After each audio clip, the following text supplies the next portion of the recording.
Morning, everybody. Yeah, so those things are really perfect. Yeah. We'll talk. All right. Okay, just want to check in. Why is all that Oh, come because in? he's on the East Coast, so he's getting bombarded. Yeah, That's yeah. so... He's He from might Boston. want to just get out.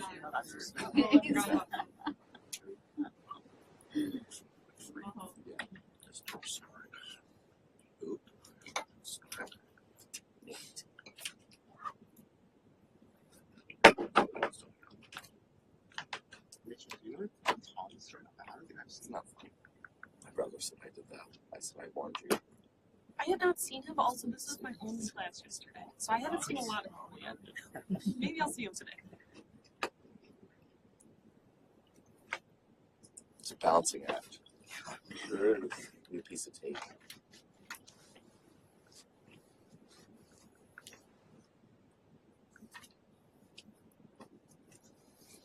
Well, is everybody already exhausted? Yep. That's how it goes. 6 ample. I mean, I guess at least this class, it's like spread out over 4 days. It's not nice having to get up so early every day, but something nice about not having like the same class 4 or 6 hours in a row. Right, because yesterday you had ethics twice in a row. I Right? did, yeah.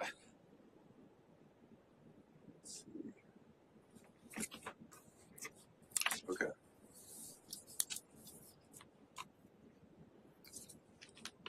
So we were up to Methodism. I'm going to use a prayer though from yesterday. I used a prayer from Wesley, who we're about to talk about. Today I'm going to do a prayer from the Book of Common Prayer. So, direct us, O Lord, in all our doings, with thy most gracious favor, and further us with thy continual help, that in all our works begun, continued, and ended in thee, we may glorify thy holy name, and finally, by thy mercy, obtain everlasting life, through Jesus Christ our Lord. Amen. As you can tell, my voice is being tested, so I've got 6 hours today plus chapel. We'll see how it goes. So, we talked about pietism, and remember we talked about the Moravian Brethren, who were the first group to decide to send missionaries all around the world. And as I had said at the very end, the Moravians have a big impact on John Wesley, who was an Anglican, but will become the founder of Methodism. So just like I was saying, in the German churches, there were a lot of people who lamented the sort of the formalism or the lack of piety. The same thing has been in the case in England all along, right? That the concerns that the Puritans had about the Church of England didn't go away after the Restoration. You had all of these dissenters outside the church, but even within the church, there were many people good Church of England people like John Wesley, who were concerned about the lack of piety and discipline in the Church of England. So some of these people tried to get the Church of England going by establishing elite societies. So when I say elite societies, these are like wealthy people. Sorry, I put the chair right in front of the door there. Sorry. These are like wealthy Church of England type folks who have money to fund projects, and they establish voluntary societies to promote education or missionary work, such as famously the Society for the Propagation of the Gospel, which is a missionary sending agency in 1701. And also another cause they would have supported was the discipline of society, so trying to educate the masses and get them to live more Christian lives. Most of these are old themes in the Church of England, right? It's always struggled in these ways. But in addition, the crisis was made worse by the fact that due to economic shifts with the Industrial Revolution and everything going on in England, you have masses of people leaving the countryside and going to the cities to find work. And these people are leaving their parishes and coming into cities where they're not connected to any church, and they're basically becoming unchurched in the cities. And so a pietist movement in Britain emerged to address some of these issues, but also to try to evangelize these unchurched masses in the cities. And this is the movement of which John Wesley will emerge as the leader. So we think of Wesley as a Methodist, but he was, of course, an Anglican. And he gathered a group of friends. He was a minister. He gathered a group of friends to pursue a shared devotional life and perform works of charity. And because they adopted certain methods to promote this piety and so forth, they were derided as Methodists. We've seen this time and again, right? A group is derided as something that others see it as, whether it's, the Puritans or the Quakers, right? And that's seen as sort of like a derisive term that comes from the critics, and then it gets embraced with pride eventually by the people themselves. So critics mocked him as Methodist. The name will eventually stick. He and his brother Charles, who wrote many of the famous hymns, went to Georgia in 1735 to work for the Society for the Propagation of the Gospel. And while he's on his voyage, John Wesley, across the Atlantic, he meets some Moravians. And there's a terrifying storm, and he's deeply impressed by their faith and how they handle this terrifying storm. So that kind of awakens him, and then later he's listening to a reading from Luther's commentary on Romans, which all of you have by your bedsides, I think. And he felt his heart strangely warmed and was filled with evangelical zeal, right? So why Luther's commentary on Romans, right? This would be a pretty heartfelt thing because that was transformative for Luther. And so derivatively, it's not like the dry commentaries we often think of, right? This is Luther we're talking about. Luther's never dry. So I've heard it said, this is often characterized as Wesley's conversion, but I've heard some historians push back on that and say, no, Wesley never claimed that was his conversion. He never claimed he wasn't a Christian before that, but that was really when he, it sort of came to a new level for him, a new reality.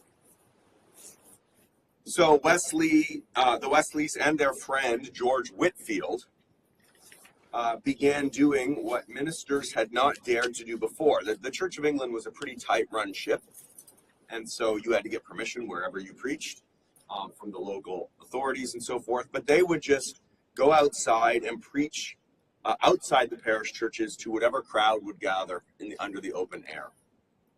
And they preached a very different style, less formal, directly to the people, and often, the less educated masses. So people would respond dramatically and emotionally. There were stories of people laughing and weeping and rolling on the ground, right? Don't think 21st century church decorum. And this starts leading to a movement. Wesley starts gathering other preachers who he sends out as traveling preachers or itinerant ministers to go and preach to whoever will listen to them and organize their hearers into societies or into chapels, they would call them. Now, the goal here was not to form a new church. This, again, is sort of like a page out of the Puritan book of forming these voluntary associations within the church to foster piety and good preaching.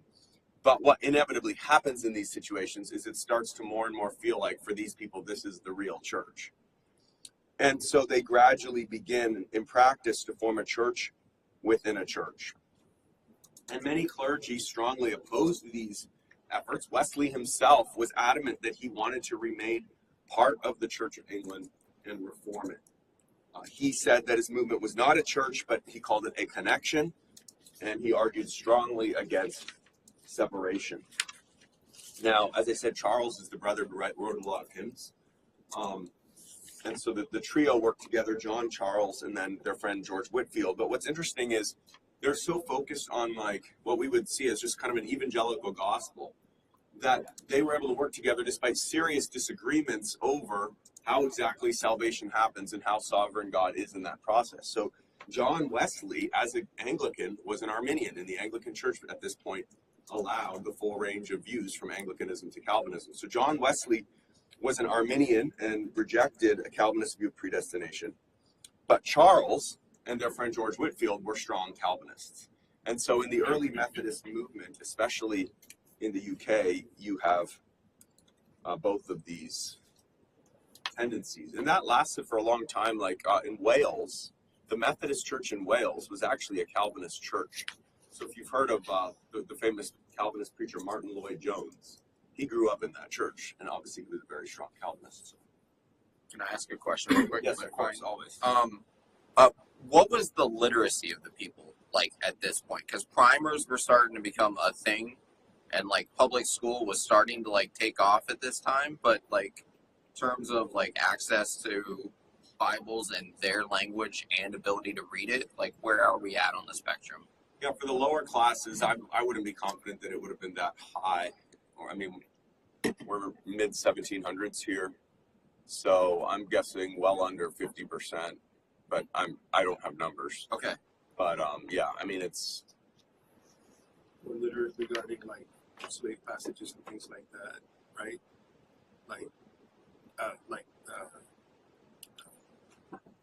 Telling, we said this yesterday. There were folks that were going around teaching the passages about respecting masters. Things like that. So yeah. like as far as literacy would go in that regard, maybe those passages were more popular or understood or known or whatever. Yeah, I mean, and that was more relevant to the U.S. context than England, but yeah, I think it's good to remind ourselves how many people were just dependent on what they were taught, what they heard in church. There are probably a much larger number of people who were literate at a fairly minimal level. Could maybe sign their name and do basic things, but are they going to be reading the Bible? Probably not.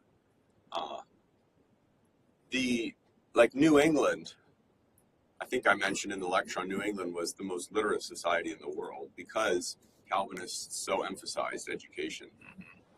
But I'm just not sure how much that really affected the masses in England at this point. So. I ask about there was teetotaling. Like, at what point did that get into Methodism? Because in the 19th century, that Welsh church you were talking about was very much in the temperance movement. And I think to this day, Wales still doesn't have the pub culture like the rest of the UK does. Because, Oh, really? Yeah. So at what point did, was that from the Wesley's time, or was that I don't a 19th think so. century development? Or I don't think so. I'm not sure about John Wesley personally, but like the temperance movement really doesn't become a thing until the 19th century. We'll talk about it when we get there. Right. But yeah, I mean, like a lot of these movements, things that later get identified with them are not necessarily true of them at the beginning. Like Quakers, we think, pacifists, but they weren't actually pacifists at the beginning. Or Methodists, we might associate something like the temperance movement that comes later. So yeah. Any other comments or questions up to this point? I was curious about how the Wesley brothers, how like music on one end and a very passionate evangelicalism kind of matched each other. How did all the same community sing the same songs and sort of thing? Like, was it how did it impact like ecclesiology? That makes sense. I don't know. I mean, they're not trying to start a new church, but I get the sense Charles Wesley's hymns are being widely sung by these people because, and this seems to happen always, right? Like with the Reformation, the Lutherans are writing a lot of new hymns, and the Great Awakening is also going to feature, like Isaac Watts is for the first time going to take all these older psalms and dramatically revise them, and that's really going to lead to the evolution into hymnody for like Calvinists. Oh yeah, which is wild. You did kind of see that pattern. Yeah. Sort of repeat itself. Yeah. Yeah, and Calvin did it too, right? Like the Genevans, which we think of as these old stale things, actually were, embraced very on a popular level, and Elizabeth scorned them as Geneva jigs, apparently, Queen Elizabeth. So yeah, it's a really interesting thing, and in some ways you see that happening today too. Like there were the decades where all the new music seemed to be much more fluffy and emotive and less theologically substantive. But the last few decades, there's been just an incredible surge of great hymn writing of solid stuff. So, and does that is that going along with something that we'll look back later and see as some sort of renewal that's happening? Maybe it's hard to tell when you're in the middle of it. Thank you. So this brings us to the Great Awakening, which obviously Whitefield will be a big part of. Kidd talks about that in a level of detail that I'm not going to go into. I will say a few things, though, and then try to summarize some key points about its legacy. So it's good to always have your trusty map in front of you. So often, people will refer to the different colonies, the New England colonies, the yellow ones at the top. So those are the ones that were dominated by the Puritans, or they will increasingly become known as the Congregationalists, right? That's the Congregationalist churches up here. The South, this divides it into the Chesapeake and the Lower South, but that's really the stronghold for Anglicanism, although Maryland itself was heavily Catholic. And then you have the middle colonies, which are kind of a hodgepodge. Often they'll technically have a Church of England as their colony church, but it's not very strong. And there's, a lot of Presbyterians, German Reformed, Dutch Reformed, all these different groups emerging. So, by this point, by the mid-1700s, the American population was booming, but there was a huge shortage of clergy everywhere except for, what do you think? New England. Yeah. New England. This is what you should think is this is the hardcore Calvinist part of the country. So they're really doing well in that sense ecclesiastically, but the rest of the country, there's a lack of clergy. And so you have a similar problem as in England, but for different reasons, of growing numbers of people who are becoming unchurched, who might have been born in the church, but they don't even have a pastor nearby, as they're spreading out. It's not a new problem. No, but we don't know anything like what it was for them. Where literally there was no place you could have gone to church or to get a sacrament because there was no pastor and they can't hop in a car either, right? So church, the reality is the churches simply could not keep up with the population growth and its rapid spread. By now, there were several different groups of Reformed Protestants. And at this point, you should still think, when you think Protestant in America at this time, you should think the default would be that someone would be Reformed in a broad sense, Calvinist. So again, the Puritans is one strand in New England, or otherwise known as the Congregationalists. You have a growing number of Dutch Reformed in New York. Remember, originally New York was a Dutch colony. English eventually take it over, but the Dutch Reformed were very strong there. That's the origins of the RCA.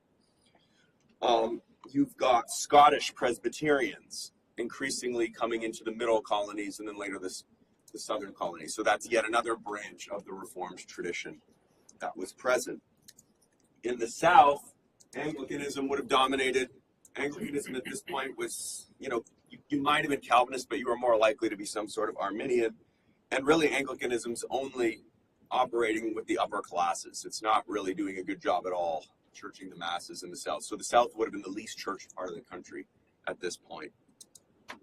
There's also now a growing number of Quaker and Baptist dissenters in the country. And then, of course, as I mentioned, in Maryland, a sizable number of Catholics. So what was the Great Awakening? I mean, they didn't call it that at the time. It's again, historians look back later, and sometimes they even debate whether they should call it a Great Awakening, whether that's misleading, because it really was a series of evangelical revivals that swept across the colonies. And these revivals typically expressed the desire of many ministers to convert the unchurched, because there were so many of them, but it also represented a kind of pietist reaction against formalism, traditionalism, institutionalism, and the over-reliance on the authority of the clergy. It spanned almost all denominations, except for Anglicans and Catholics. Now, that's a little bit odd because I already said that the Wesleys and Whitefield were Anglican, but that didn't mean that the Anglican Church as a whole in North America remotely embraced what was going on.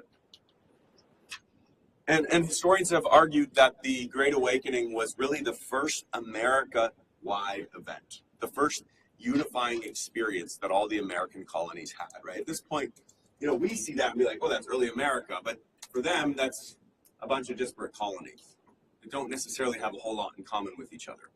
They have no sense in their mind that one day we're going to be the United States, right? It's not that way at all. So, so there had to be events that got them to think of each other as being unified in a way that was more than just we all came from England. And the Great Awakening is one of those things, in part because George Whitefield literally goes through all the colonies. And he speaks to thousands of people at a time, and then other young men come behind him, and they're motivated by him, and they start preaching as well in the open air and without approval from local church leaders.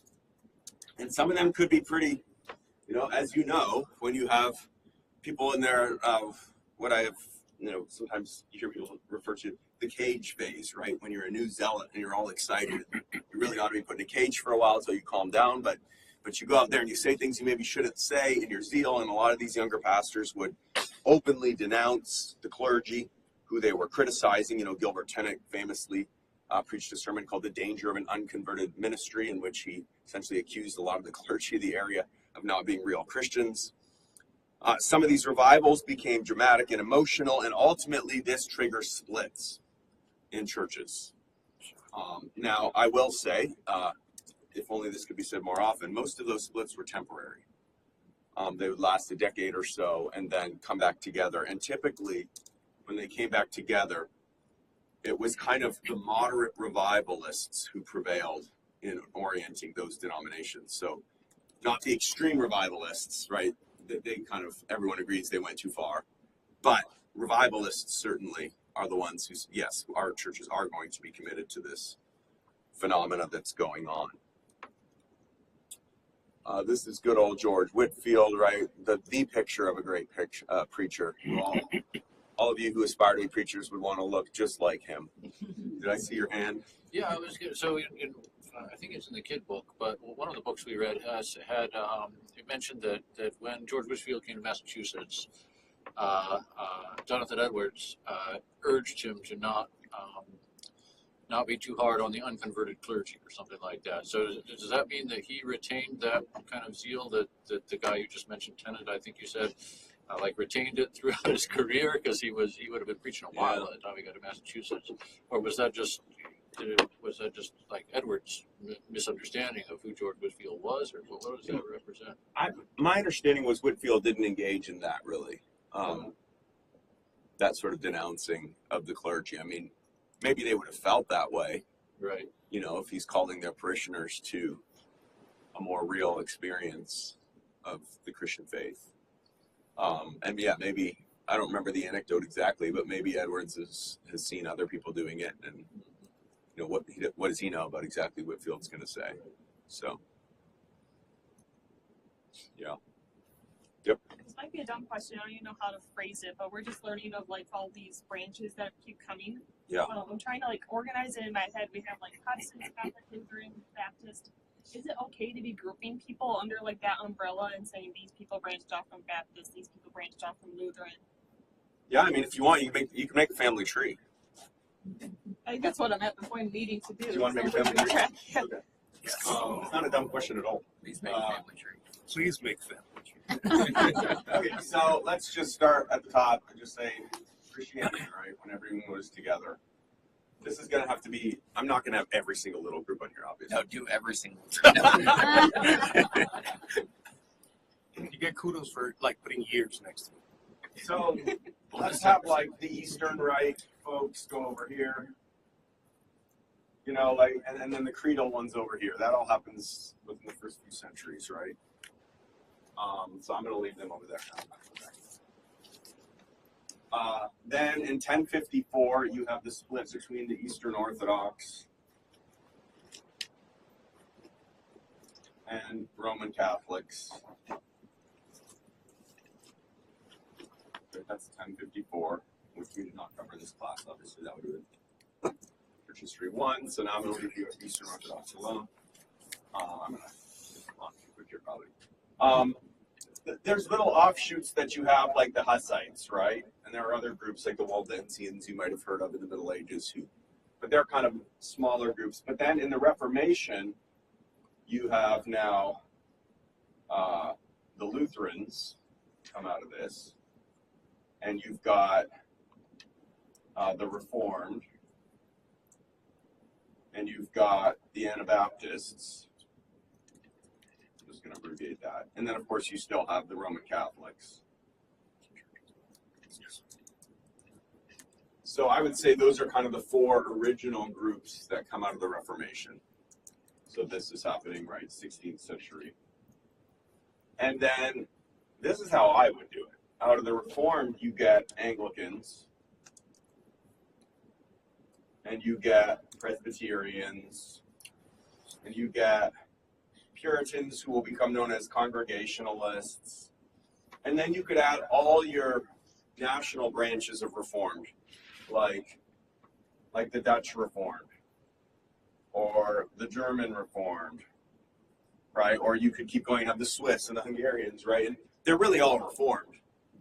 And then that's why, like, when I talk about this kind of stuff, like, we tend to think of Presbyterians as a different denominational tradition, but they're really just our Scottish version of being Reformed. And I say we, like the CRC is the heir of the Dutch tradition of being Reformed. And the Congregationalists and Anglicans are a little bit different. And in many ways, it's the same with the Congregationalists. They're the English variant of being Reformed, with, of course, the caveat that they have a different view of church government than the rest of the Reformed do. And the Anglicans start out as sort of arguably being an English version of being Reformed, but increasingly move away from a more Calvinist orientation. And then it's really out of this, I should have just called this the Puritans. But out of this, then you'll get like Baptists and Quakers. I'm not sure if it's quite fair to say the Quakers came out of that, but I wouldn't know where else to put them because they're like a radicalization. But notice that means Baptists starting out are very much a Calvinistic group. And then now, and of course the Congregationalists continue. And then out of the Anglicans now we're getting the Methodists. And that's pretty much everybody. Now after the American Revolution, an Anglican in America will become known as Episcopalian. But that's really just the American name for Anglican. Does that help? Yes. Okay. Thank you.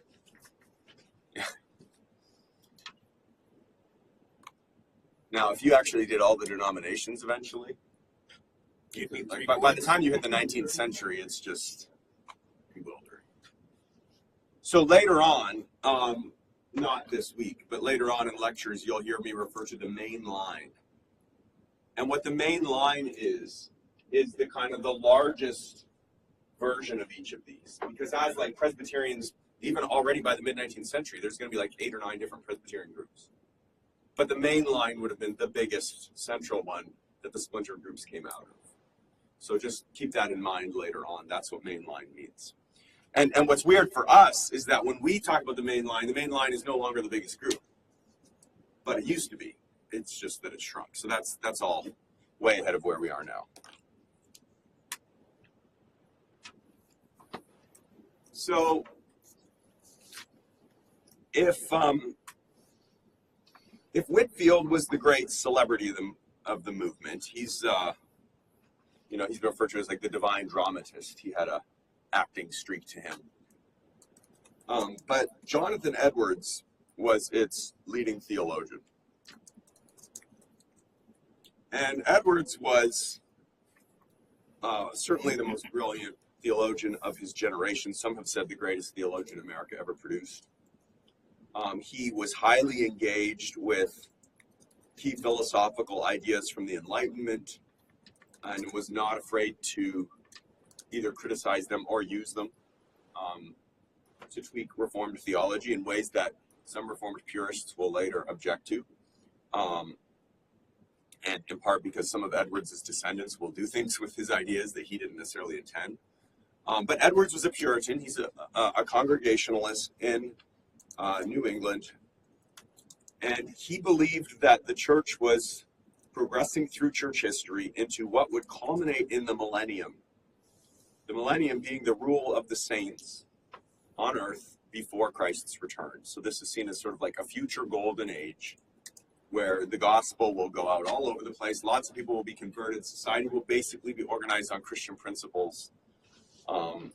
It's a millennial view in which things will get better and better until Christ returns. And he wasn't adamant about this, but he believed that it was very plausible that this would happen in America.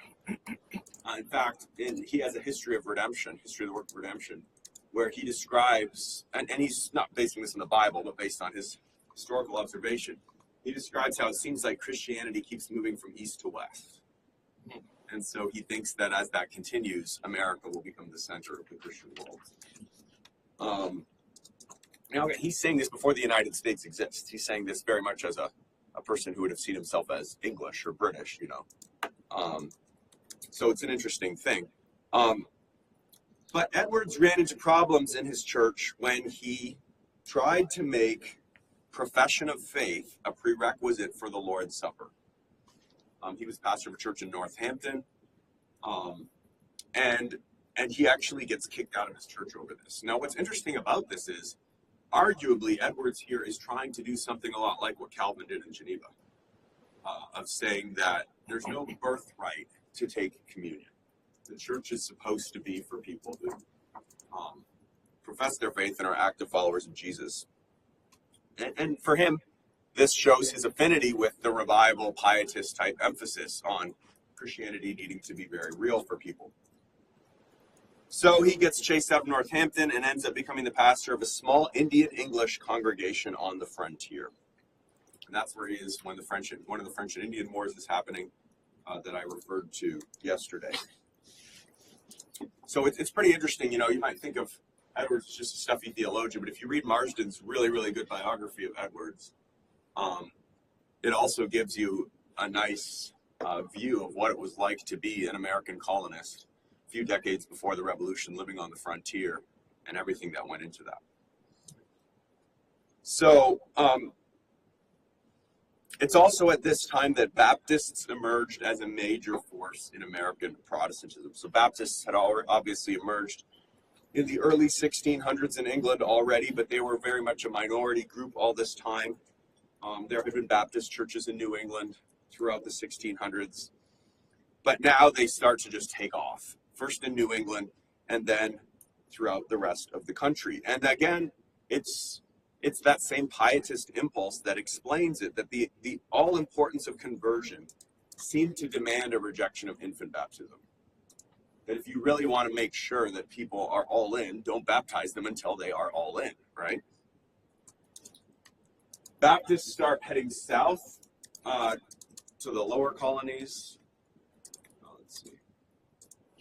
And remember, I said, like in Virginia, for instance, Virginia had the Church of England, but really wasn't doing a good job churching the lower classes.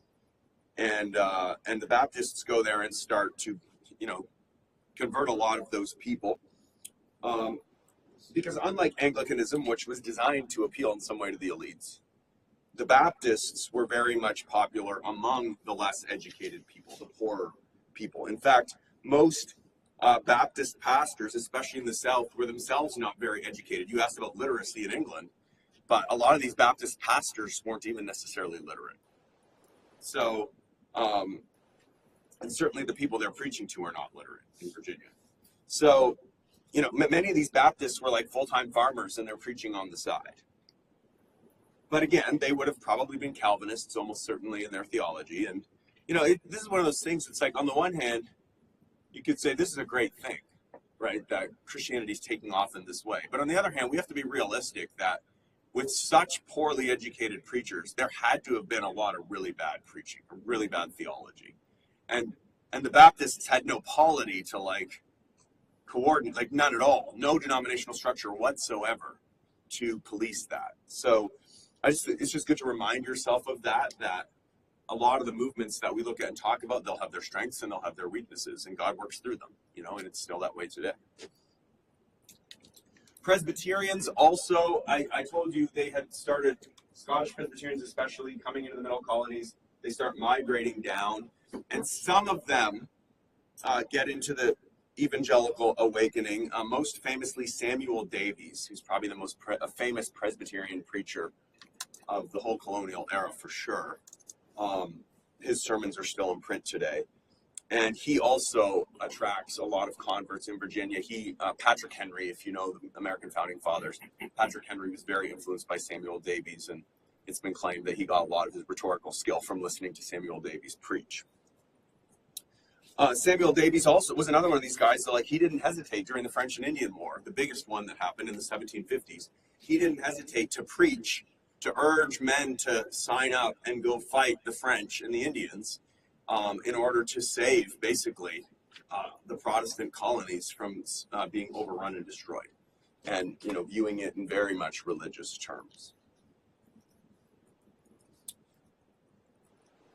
Evangelical, and that's like, I'll just say one more thing about that. So like, if you know, there were 4 big French and Indian wars.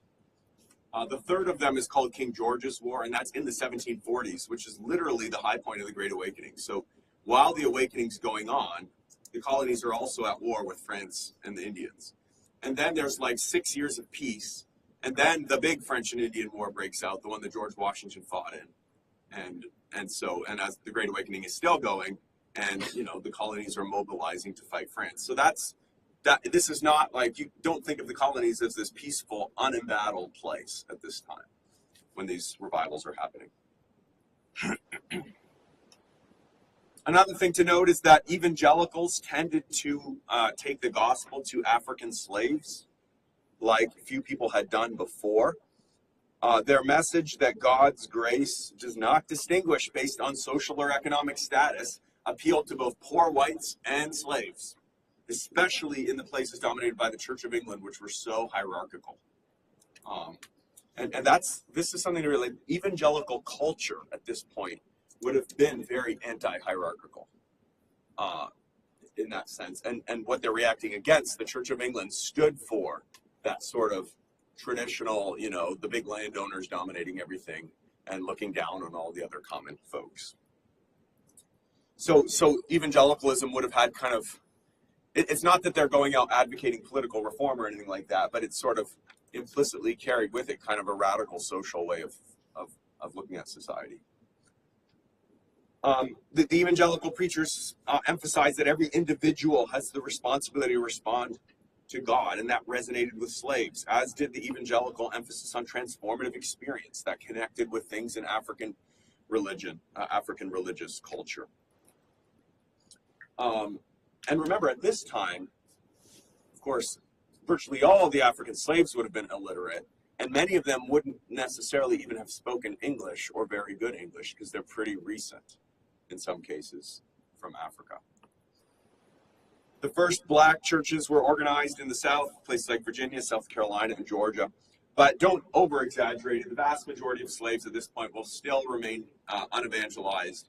And even at this point, many slaveholders were still pretty reluctant to have evangelists, especially of these anti-hierarchical evangelical types, working among their slaves. I mean, what could possibly go wrong, right, if you're one of these slaveholders? So the big movement among African Americans coming into the churches will happen in the Second Great Awakening later on.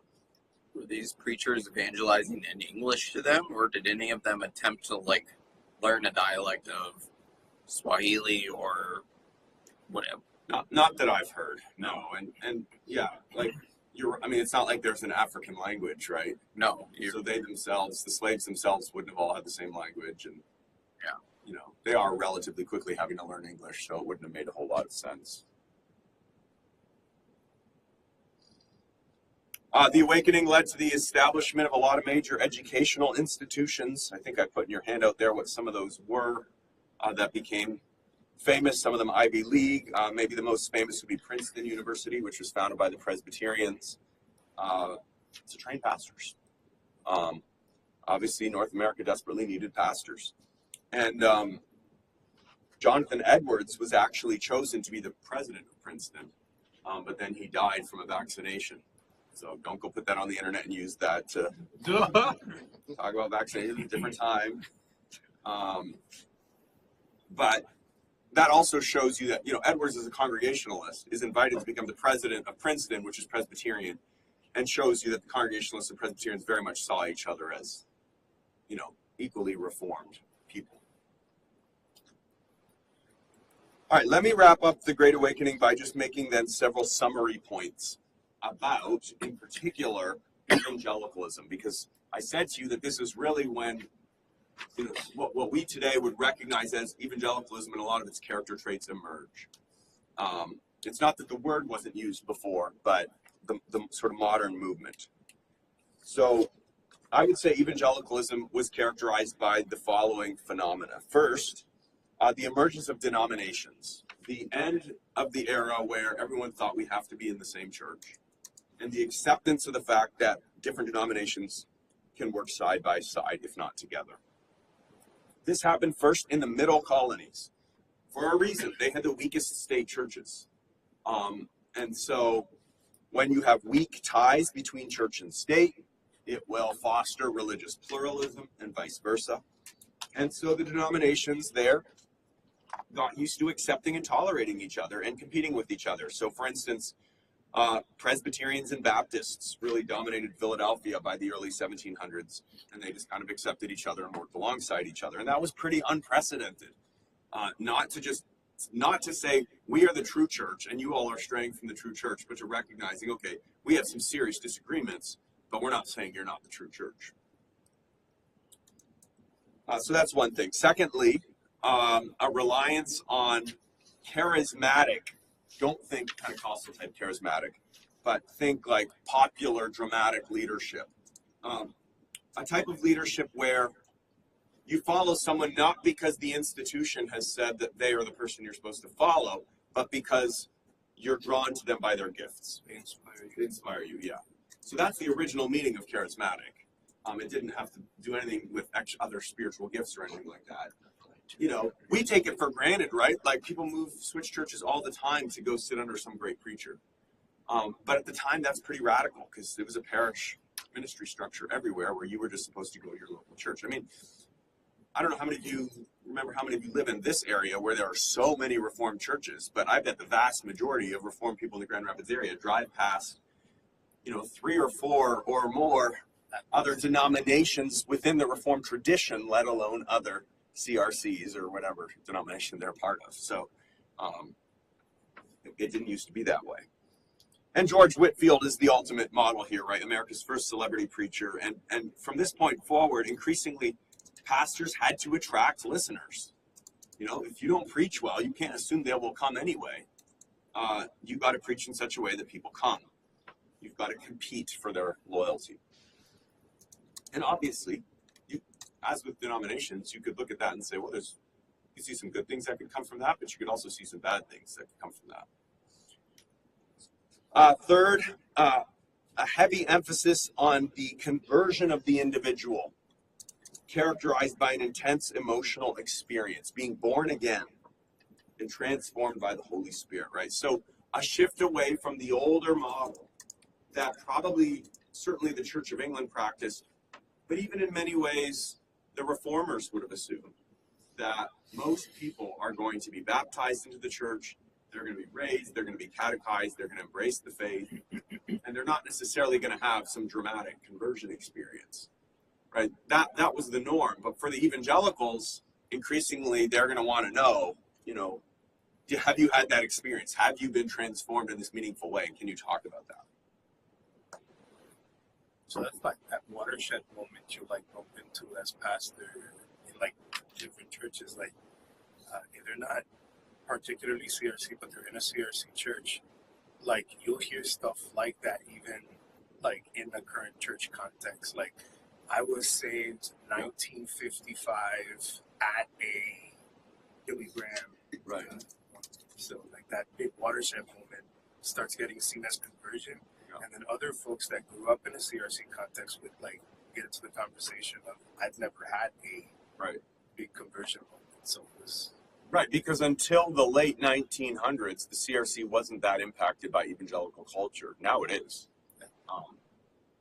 Yeah, it's a good point. Fourth is kind of flows out of the third one, but a strong emphasis on the individual's direct relationship with God, unmediated by anything other than the Word of God.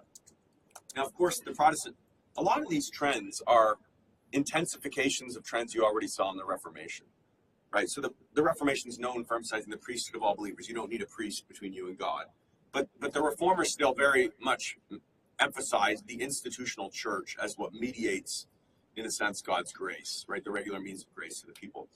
And evangelicalism didn't reject that so much as it really downplayed that, and increasingly became extra institutional in the way that it thought about these things. So, evangelicals might have been more likely, well, I'm moving on to the frontier. There's no church there, but I've got my Bible and I'm still a faithful follower of Jesus. Fifth, we've already talked about this, but hymn singing. We talked about Charles Wesley's hymns, but then Isaac Watts. Most Calvinists at this point sang predominantly only Psalms. And Watts comes along and takes the Psalms, and when I say Psalms, like metric psalmody, like following very closely the Psalms. But Watts comes along and will take a Psalm, and he'll very much base his hymn on the Psalm, but he'll translate it very loosely, and he'll put the name of Christ in there explicitly and bring in some New Testament theology. So some people would say, we should go with Watts's version of the Psalms. They're much more lively and they've got the New Testament stuff in there. Whereas other people would say, that's such a rough translation. It's not a psalm at all. You can imagine how the debates would have played out. But a good example of this is "Joy to the World." It was actually a Watts rendition of a psalm. I think it's Psalm 95, if I'm not mistaken. Anybody know? You can look it up later if you want. I'm just thankful that our denomination has never had issues with the Psalms being modified or different books coming out about the Psalter. Yeah. John Whitfield is a 98. Okay, yeah, he was in the 90s. When they came out with "Lift Up Your Hearts," the red book, yeah, in the chapel here. Yeah. That was a companion volume of a blue book. I think it was like Psalms for All Seasons or something like that, which is just a terrific book. And John Whitley told me, a lot of churches got excited about the red book and they just ignored the blue book and it just never took off. And he always thought that was very tragic because he believed in singing psalms. And he said, the sad thing is, at the time of the Reformation, it was the Reformed that were known for singing psalms, right? Those were the anthems of the Reformation in places like France. But he said today, almost all the real action when it comes to writing new versions of the Psalms are coming from Catholics. And actually, if you can, on YouTube, look up versions of Psalms, and often Catholic type versions of them will come up, and it should make us wonder, have we lost them? I'm not saying we should go back to exclusive psalmody by any means, but have we lost something in that we hardly sing Psalms at all? So I'm speaking in chapel today, and you will notice that we are going to sing the Psalm that I'm speaking about. So go to chapel. Now I know what song you're coming from, because I know the song. Oh yeah. Did Luther ever emphasize the Psalms? I don't. Luther wasn't he was writing hymns, and "A Mighty Fortress is Our God," is the great example. But so I don't think Lutheranism ever had that emphasis on singing the Psalms like the Calvinists did. And does that mean he was opposed? No, not opposed to it. I don't know how often they did, but I know for Calvin, he really emphasized it because for Calvin, the thing that made singing so valuable was that you're singing Scripture. Calvin was not actually an exclusive psalmist. It's just that the Psalms were the easiest parts of Scripture to just turn into songs. But he would sing, the Song of Mary or Zechariah or the Lord's Prayer, stuff like that. Whereas for Luther, he didn't feel that compulsion to literally sing passages of Scripture. He's willing to write hymns that capture, biblical ideas like "A Mighty Fortress." Yeah. So the Great Awakening is really the time when most Reformed churches begin to shift from singing either exclusively or almost exclusively Psalms to singing hymns and psalms. And then sixth, democratic culture. Now, hold this term a little bit loosely, because American culture will become even more democratic later on. But evangelicalism, because of this anti-hierarchical dimension to it, could take on a de facto democratic culture. Preachers use the rhetoric of liberty and virtue and tyranny to describe the drama of salvation, right? Those were politically charged words. We're on the eve of the American Revolution. And, the model of popular leadership as opposed to parish ministry, the emphasis on the individual responding directly to God, all of that points in a democratic direction. And here, the Baptists very much capture the spirit of where things are going, because they're not going to look to any public authority to establish a church. They're going to establish a church even if the colony of Virginia says they're not allowed to, and they'll go to jail if they have to. You know, so this is a key aspect of evangelicalism too. And then finally, so those are my 6 points about evangelicalism. But then finally, just make two much broader points to make, and then I'm done this lecture. So first, the awakening began, as I alluded to earlier, it began the process of forging a uniquely American identity. So it is an important moment, not just in the emergence of evangelicalism, but what will become American evangelicalism. And it's doing that along with, in some ways, the experience of the French and Indian Wars, as well as the whole idea of the Protestant interest. All these things are pushing this identity together. That will be important as a foundational part of culture going into the American Revolution. And then secondly, this is kind of the irony of the whole thing, and the tragedy maybe of the whole thing. The Great Awakening did not have a lasting effect on rates of church membership or attendance. So, in that sense, it failed actually in its primary goal to like church all these people. Now, part of that's because population's still going just so fast. The spread, the movement is going so fast. But part of it was, as the next theme we're going to get into, the Enlightenment. And among American elites, secularization is a real thing. And by the 1790s, it's going to look pretty grim for evangelicalism in America. And you can look at the stats of church membership and attendance just starting to plummet. And so, it makes people look back and say, well, what did the Great Awakening actually do then? I think the Great Awakening did not Christianize America. That's going to be the second Great Awakening that does that. The Great Awakening's primary effect was really the way it shaped Protestant culture by giving rise to this new evangelical culture, because that's the movement that's going to really launch the second Great Awakening, which is going to be far bigger, far more consequential in the long run, even though it's less famous today. Yeah, because you have mentioned Martin Lloyd-Jones. Isn't he like the granddaddy of evangelical conservatism at its finest? But he's way later. Yeah. He's 20th century. So, I mean, he's a grandchild, not a... Oh, yeah.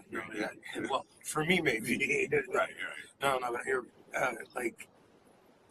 did they influence each other in any way? The concepts of evangelicalism or conservatism in that regard, did they influence each other across the pond?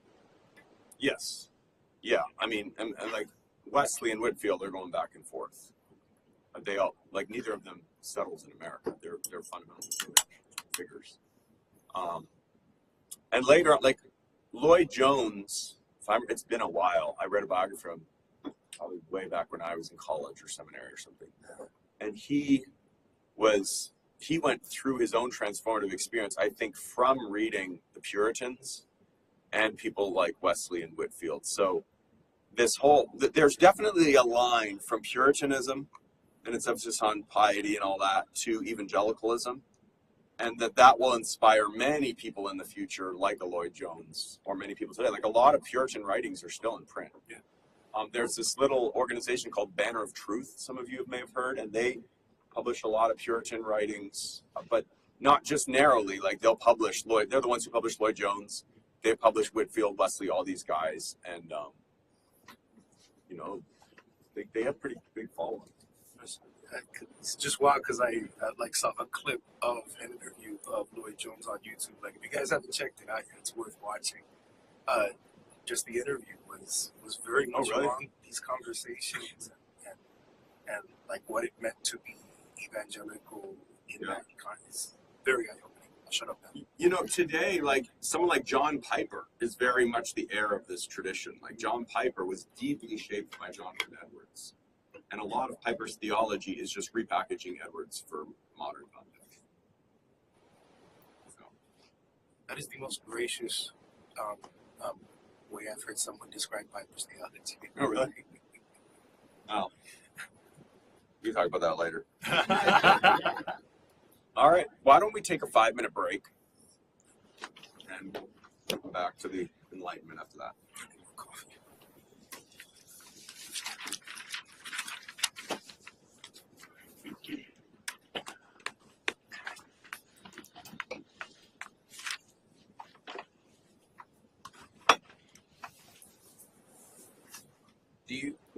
Would it be safe to say that this like explosion of branches of Christianity was a result of like feeling like the weight of England wasn't on them, or was that like led to us wanting our independence, or was it like our sense of freedom and independence led to this great explosion of churches? Like, which direction did it go? Well, the Great Awakening happens well before the Revolution. Yeah. So that would certainly be prior. Okay. But there's no doubt that, like the Puritans who go to New England, they will say, technically, we're still part of the Church of England. That's true. But they're really doing whatever they want to do. Finally class yesterday. And so that de facto independence, at least My schedule. ecclesiastical It's really weird independence, this semester. is going to enable this whole Puritan I had culture to one. thrive. I And had then two. in the colonies under the Church of We'll see, England, yeah, like the between southern two colonies, formations that we had. the evangelicals are defying those denominations. And they are often doing so despite persecution. And so it wouldn't have been anti-Britain, but it would have been anti-Church of England.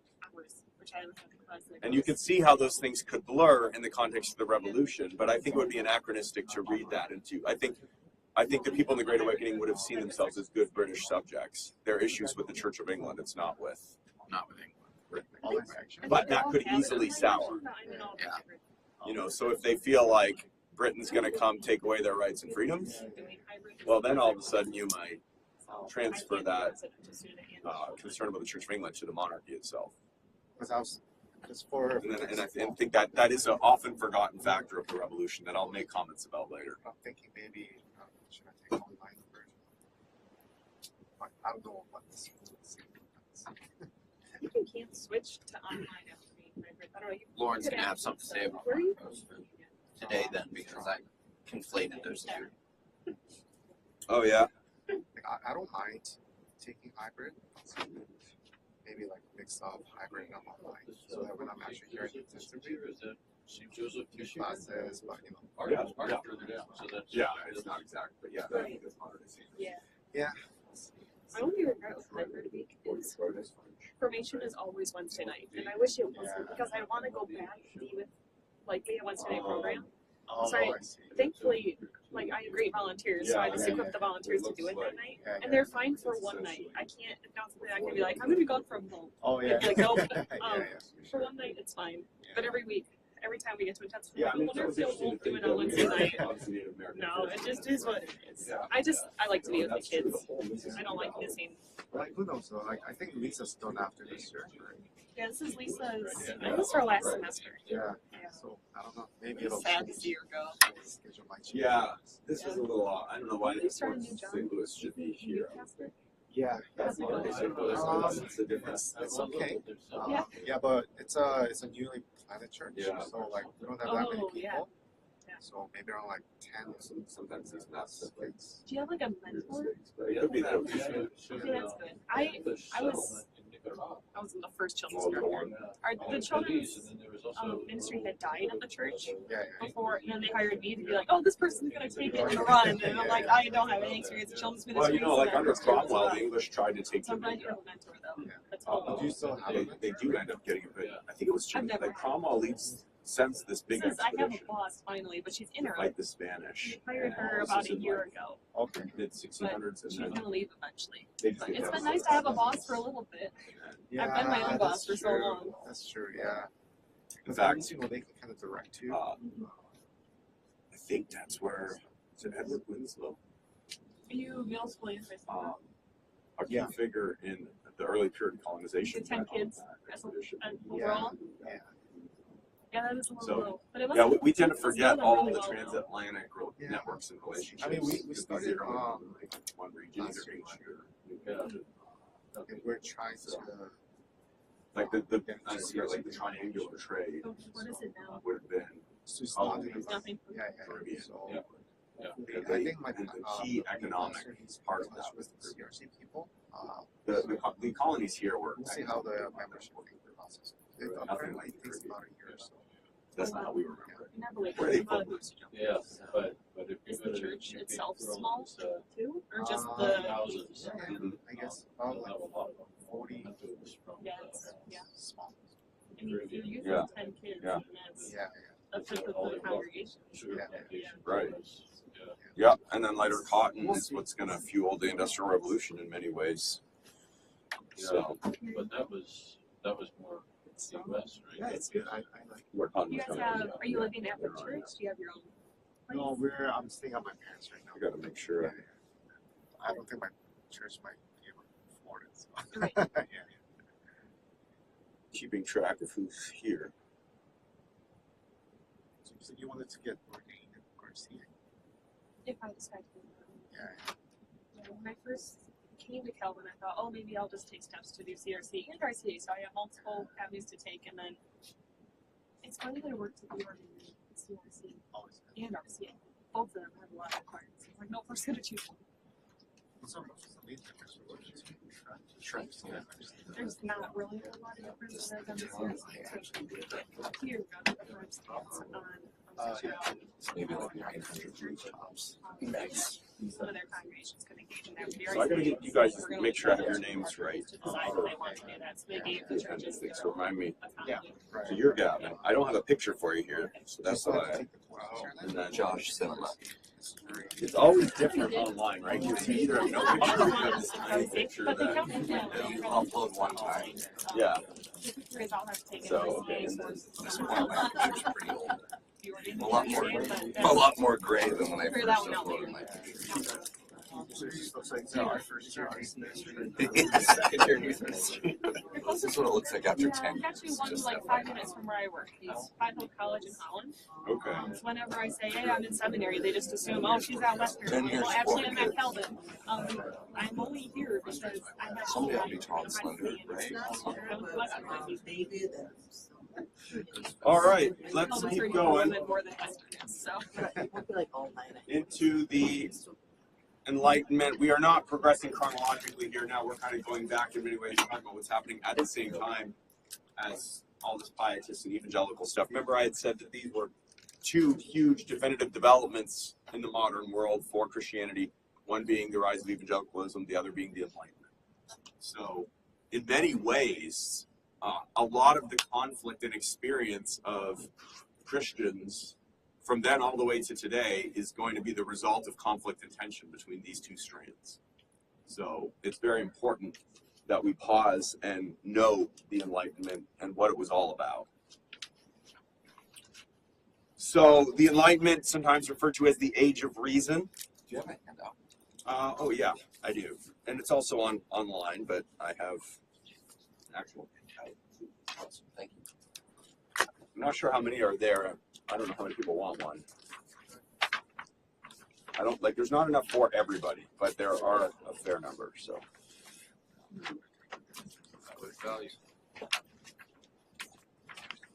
were there only 4?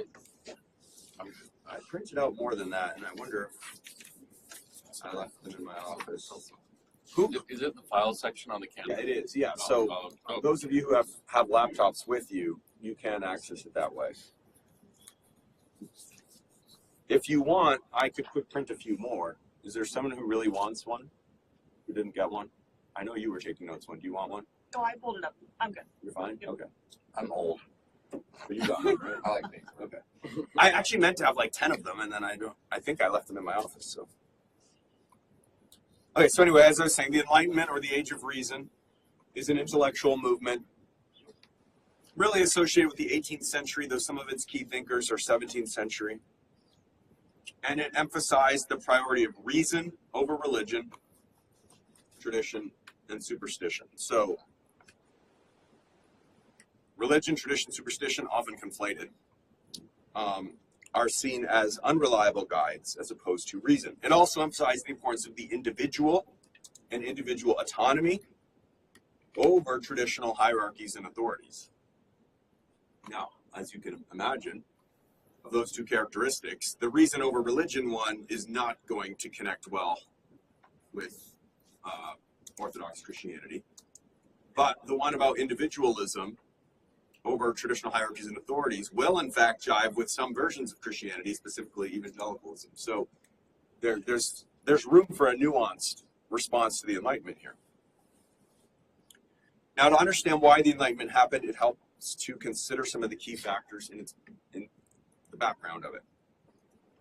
So first of all, to remind you, all the stuff we talked about before, but humanism was a 15th century phenomena associated with the Renaissance, remember, and it had called for a return to the original sources in their original languages. This had given rise to a more critical way of reading the Bible and of evaluating the church's claims about the Bible.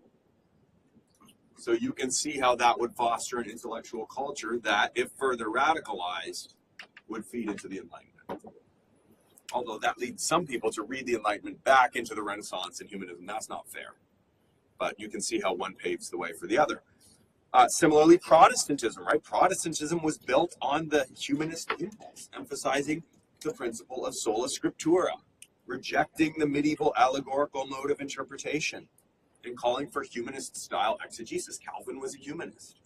So here, too, you can see how somebody would say, oh, I'm just following the Protestant impulse, but now I'm questioning the Protestant churches too, right?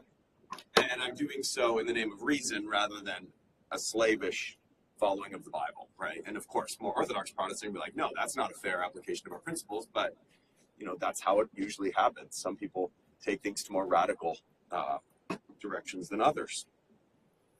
So humanism is part of the background. Protestantism is a key part of the background. And the Enlightenment will often thrive more in Protestant areas initially. Dogmatism. In the early 1600s, the major strands of Christianity, so Catholicism, Lutheranism, and the Reformed, all became characterized by increasing dogmatism. This is really after the Confessions were written. They continue to sort of become more rigid in some ways.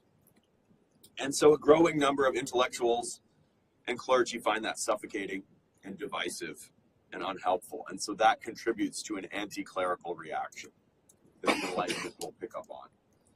Fourth, the religious wars and persecution. People then responded the same way as many of you, like, this is ridiculous. But except for many people, it soured them not just on the comprehensive claims of religion to control and order society, like have a state church and so forth, but it also soured them on Orthodox Christianity itself. So there's no, and some of the early Enlightenment figures had fought in the religious wars or had experienced them, and that had provoked skepticism in them. And so that's probably one reason why the early Enlightenment was especially strong. A lot of its early leaders were likely to be Jews or Huguenots. Why Jews or Huguenots? What do they have in common?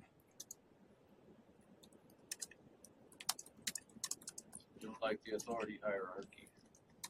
Well, but Like massively persecuted. yeah, they're persecuted and ultimately they're exiled.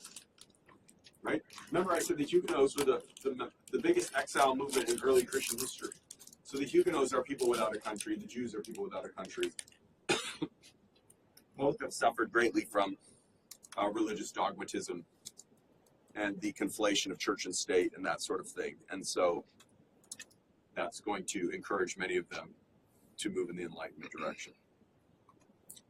And then finally, another background factor would be the rise of nationalism in the middle class. So nation states, we talked about this a little bit yesterday, right? Nation states are starting to emerge as a powerful rival to religious authority. Before this, historically throughout Christendom, the papacy was by far the most powerful, recognizable institution in Europe. Because monarchs and noble leaders and all that are relatively weak. But that's changing now, where nation states are becoming really powerful. And because of early capitalism and the spread of a market economy, you start to get a meaningful middle class emerging. I mean, all through the Middle Ages, you've got the elites, which is the nobility and the church, essentially, the church clergy. And then you've got this big gap and you've got the serfs, right, which is almost everybody. And you would have had a few people in the middle, but nothing that you might have thought of as like a class or something. Well, now you're getting this whole group of merchants and all the, artisans and stuff that go with them.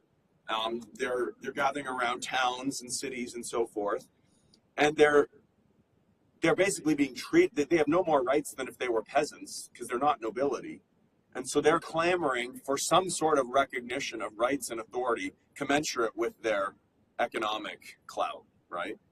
And who's going to give that to them? Not the nobility. They're not going to surrender their unique privileges. The serfs are politically irrelevant. The church tended to be aligned with the nobility because they're mostly, the clergy are nobility. And so who's going to do this for you? Well, there becomes a trade-off between the powerful nation state and the middle class, because the nation state needs the tax base and they need the support of these merchants and all that.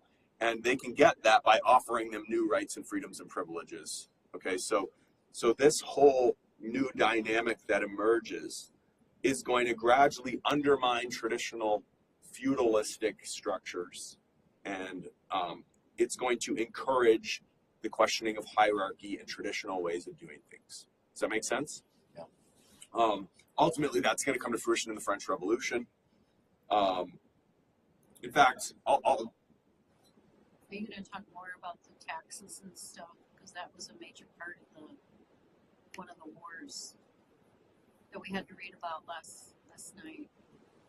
Was that with the French Revolution? with the French Revolution? They wanted to go get taxes from the people, but the people revolted and said they didn't have it. But then they went to the church, and the church didn't want to do it because, they Yeah, I think you're talking about the French Revolution. We'll get to that. I'm not going to go into a lot of detail on the tax stuff, but I will talk about the French Revolution more.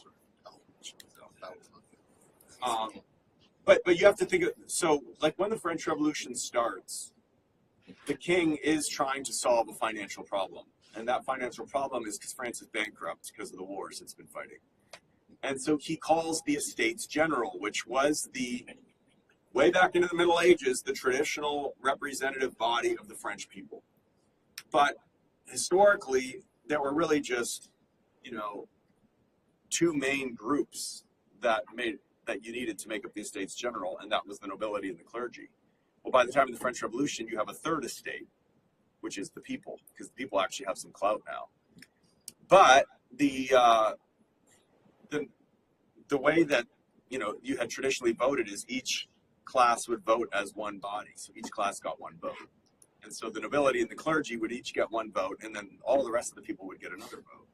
Well, obviously, the third estate was not happy with that arrangement. They did not think that was fair, right? And so they end up revolting against the other two classes, and that's what gets the French Revolution going. So, but we're getting ahead of ourselves here. So that's all background. Now, a few general comments about the Enlightenment, and then I'm going to talk about specific figures who have a big impact. So René Descartes is often identified as a key early figure of the Enlightenment. He had been a veteran of the 30 Years' War. He later lived in the Netherlands, where there was toleration, so good place if you're an Enlightenment radical to go. He found it necessary to question every single authority that he could, so that he could determine what was actually certain. How do you know what you can believe without any possibility of doubt? Well, doubt everything you possibly can and see what's left, okay? In the end, he found there was only one thing he couldn't doubt. I think, therefore I am. Which probably many of you have heard that phrase before, right? I can't doubt my own existence because otherwise who is the one doubting? Right? It's inherently contradictory to doubt your own existence. But everything else, it could be an illusion. And so on the basis of that claim and the use of reason, he tries to build a whole new system of thought. And you could read his writings to see if you were persuaded that he does. But this is a good window into the radicalism of some of these Enlightenment figures.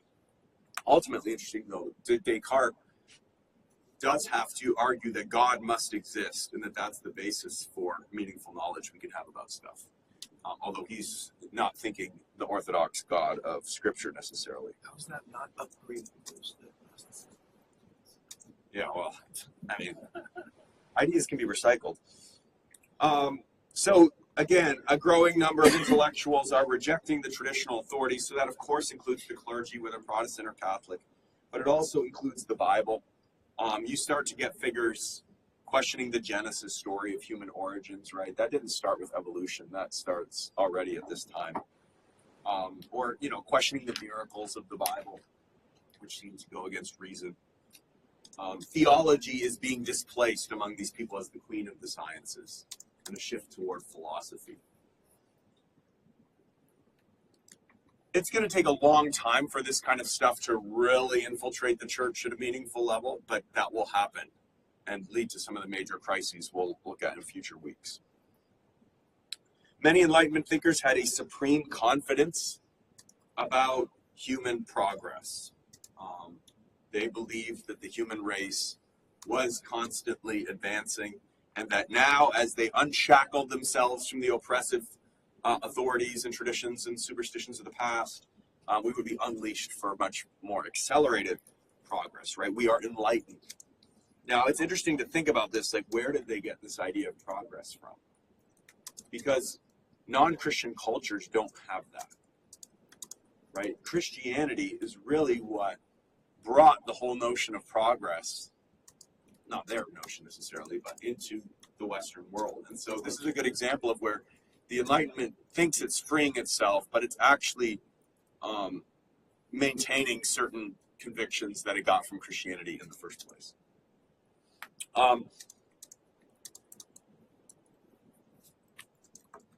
Another example of that would be, like I said, Descartes ultimately ends up believing in God. A lot of these Enlightenment figures become what are known as deists, where they believe in a sort of benevolent creator.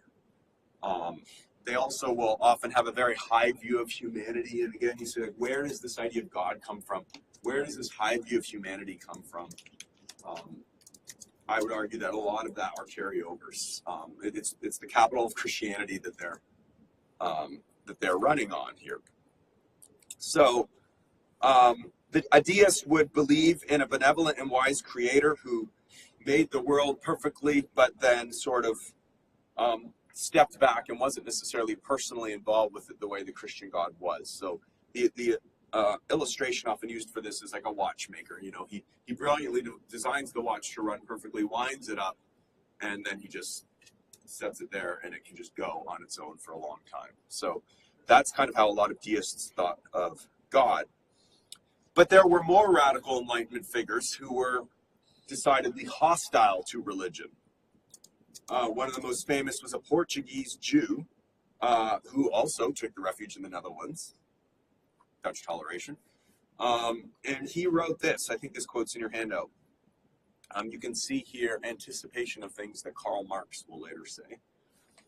He says, the supreme mystery of despotism, its prop and stay, is to keep men in a state of deception, with the specious title of religion to cloak the fear by which they must be held in check, so that they will fight for their servitude as if for salvation, and count it no shame but the highest honor to spend their blood and their lives for the glorification of one man. So religion is a tool of those who are in power to get the masses to do what they want.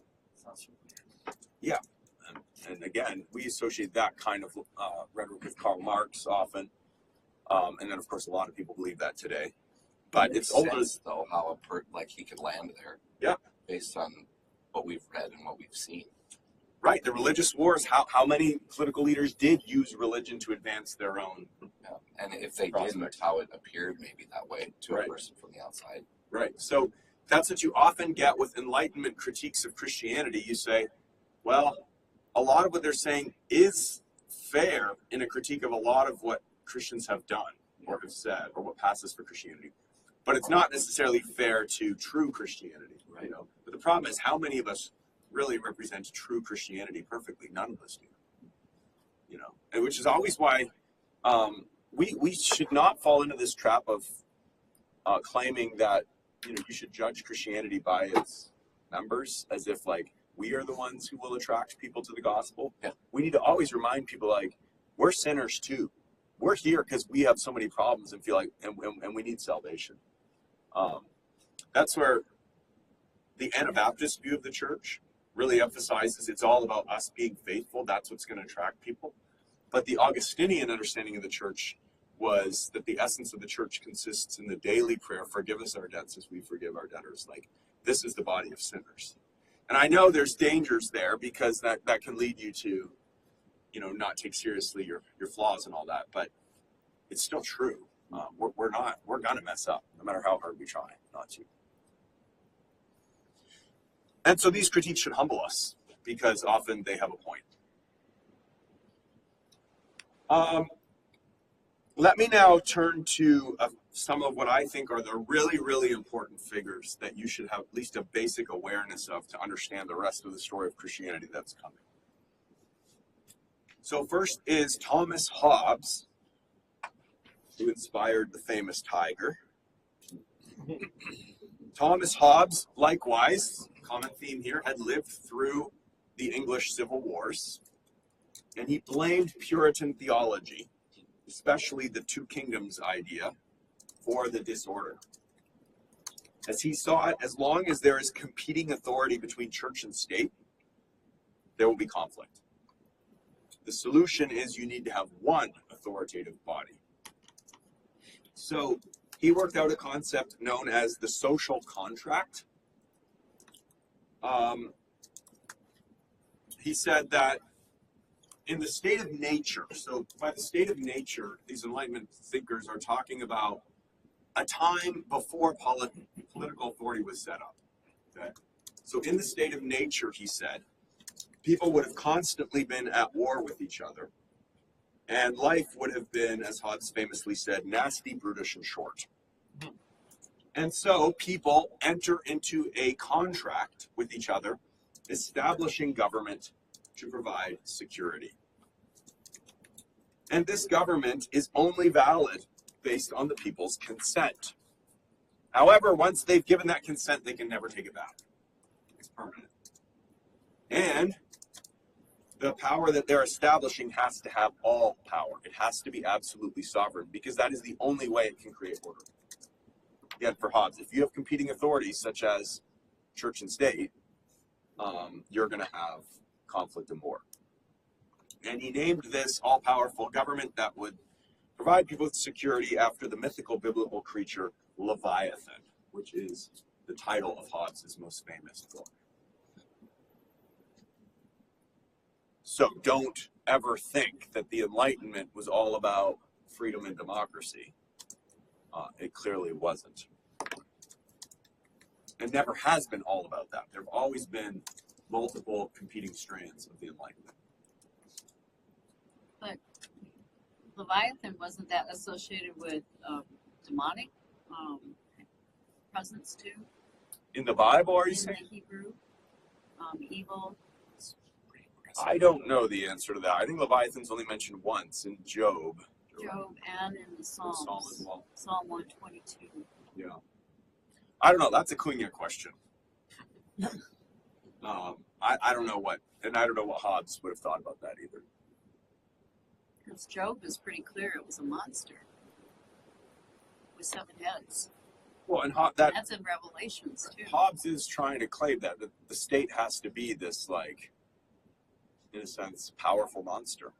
Because what else will awe people into stopping fighting? This happens over and over in history where people turn to a dictatorship for security. Because only a dictator is strong enough to give you security. Now, there's another way to do this, and that is represented by John Locke, and that finally gives me a chance for a new picture. Yeah. John Locke, also English, however, did not live through the religious wars. He lived at the time of the Glorious Revolution. Now, his parents were Puritans who his father had fought in the English Civil War.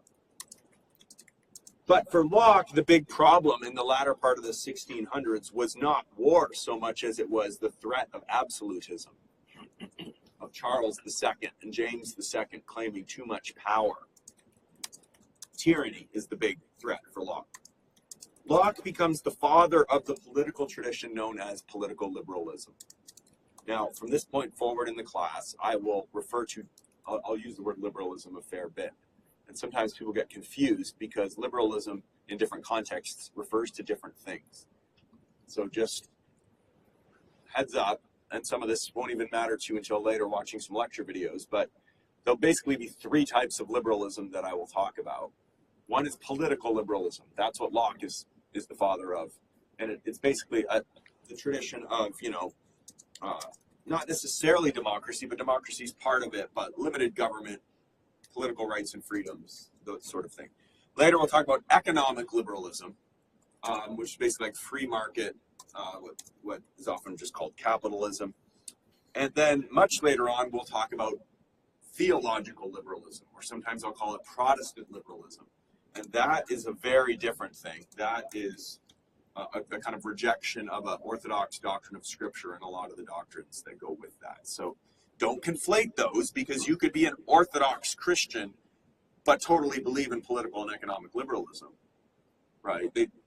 There's political and economic liberalism often go together, but theological liberalism can be completely separate from it. So Locke argued that in the state of nature, no person has the right to dominate another, because all people are created by God and subject to God alone. Locke is one of the more explicitly Christian in some of his foundational concepts of the Enlightenment thinkers.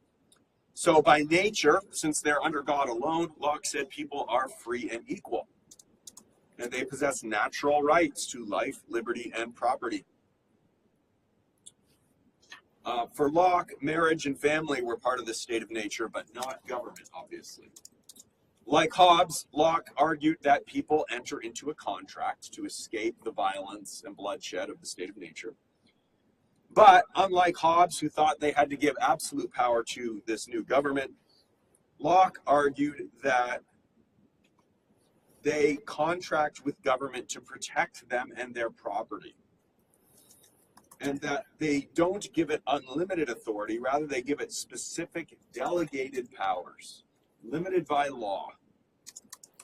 It needs to use those specific delegated powers to protect their rights to life, liberty, and property. And if it fails to do that, or if it usurps those rights, they reserve the right to then withdraw their consent, overthrow that government, and make a new one.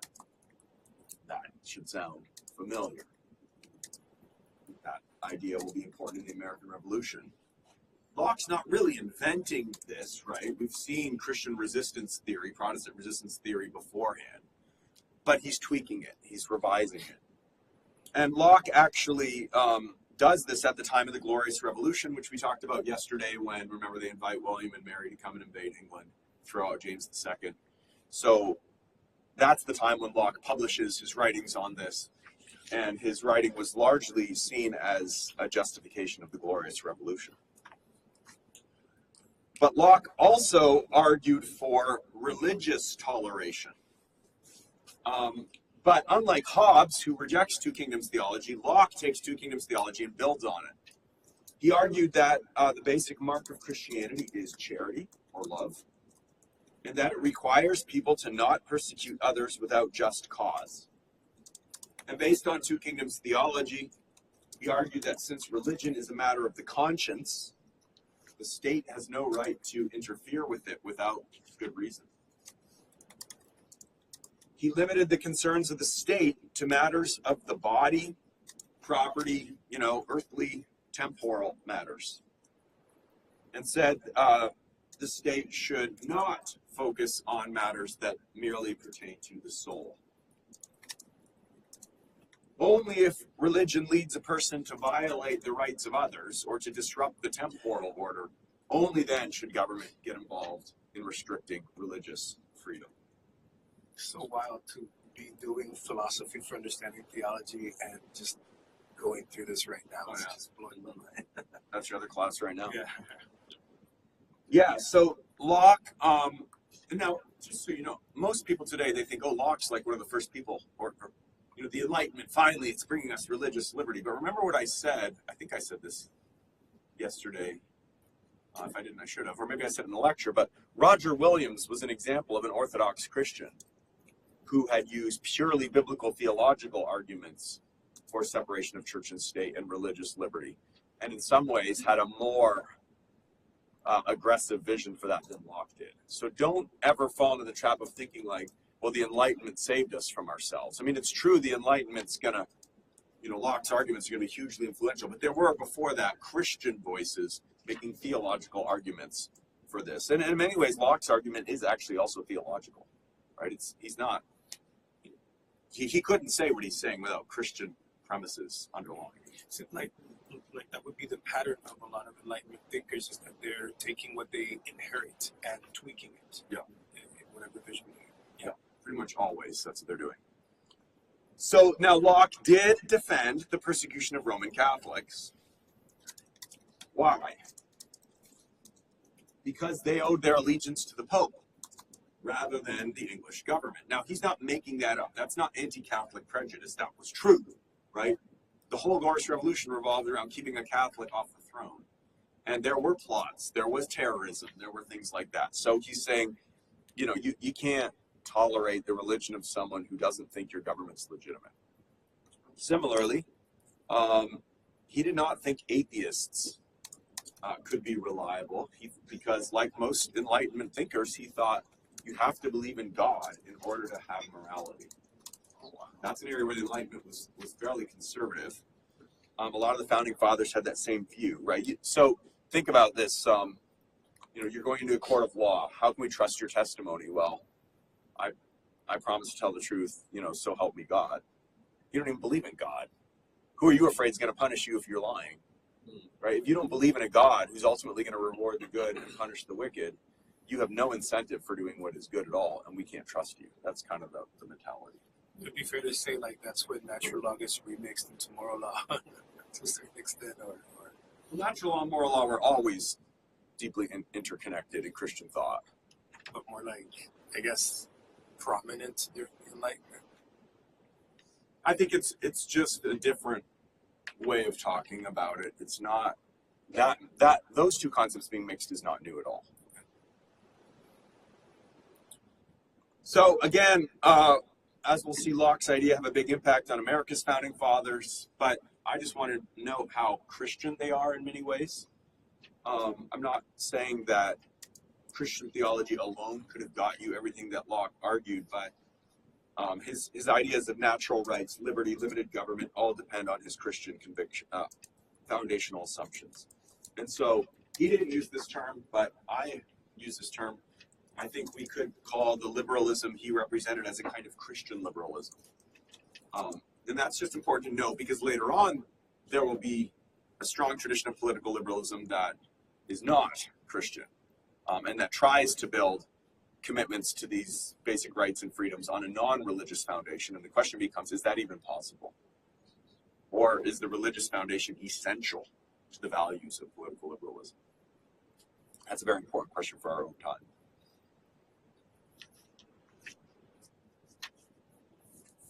Now, Locke is, I think the better side of the Enlightenment in my view.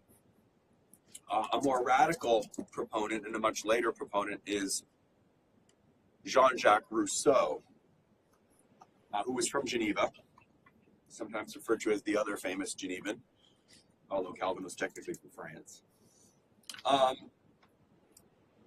In France, remember, France was quite repressive at this time. So, Edict of Nantes revoked, Huguenots persecuted, the French king is quite absolutist. France still officially has serfdom, unlike England.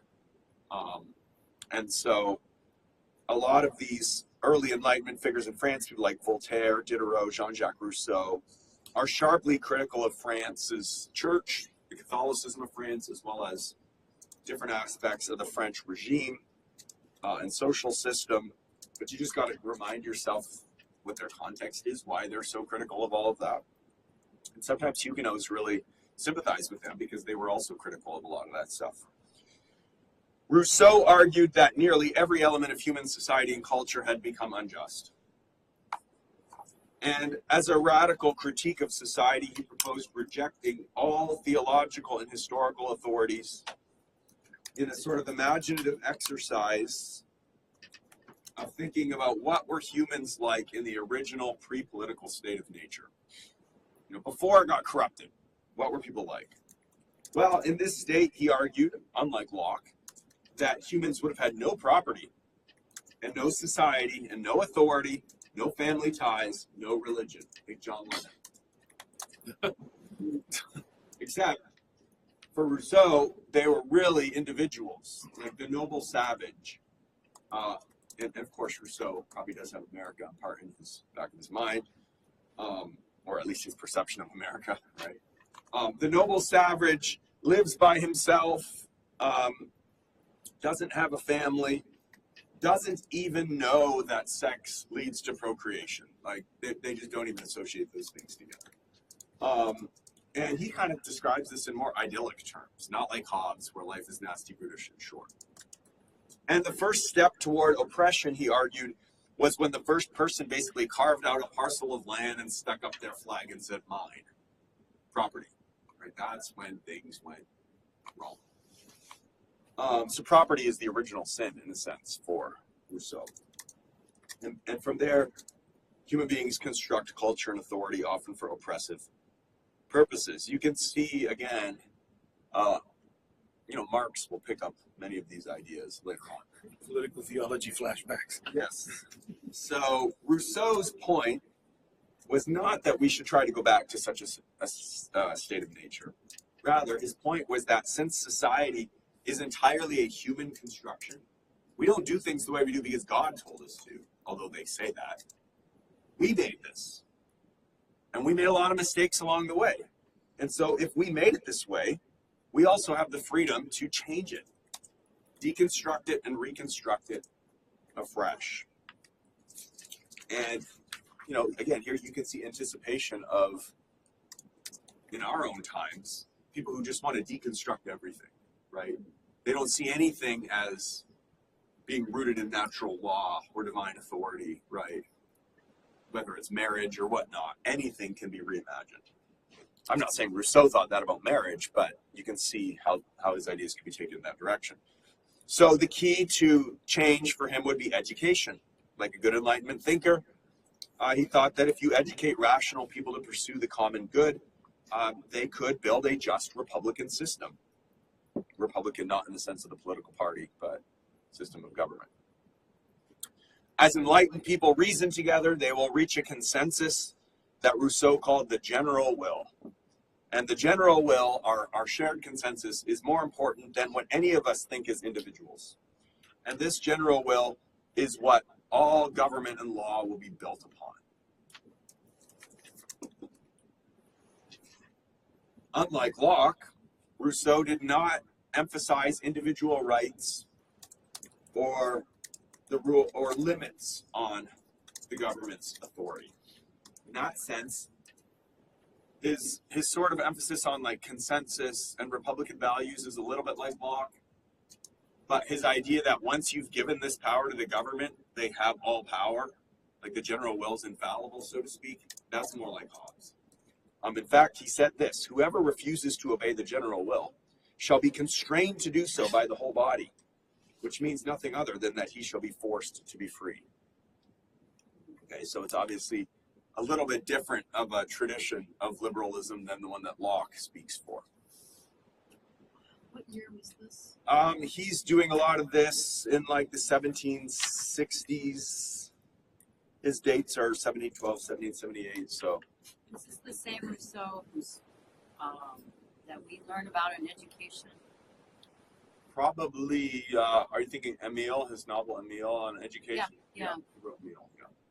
Okay. Yeah. Now, he also insisted that by dividing the world into saved and unsaved, Christianity, right, does that. all the way back, think Augustine's Two Cities.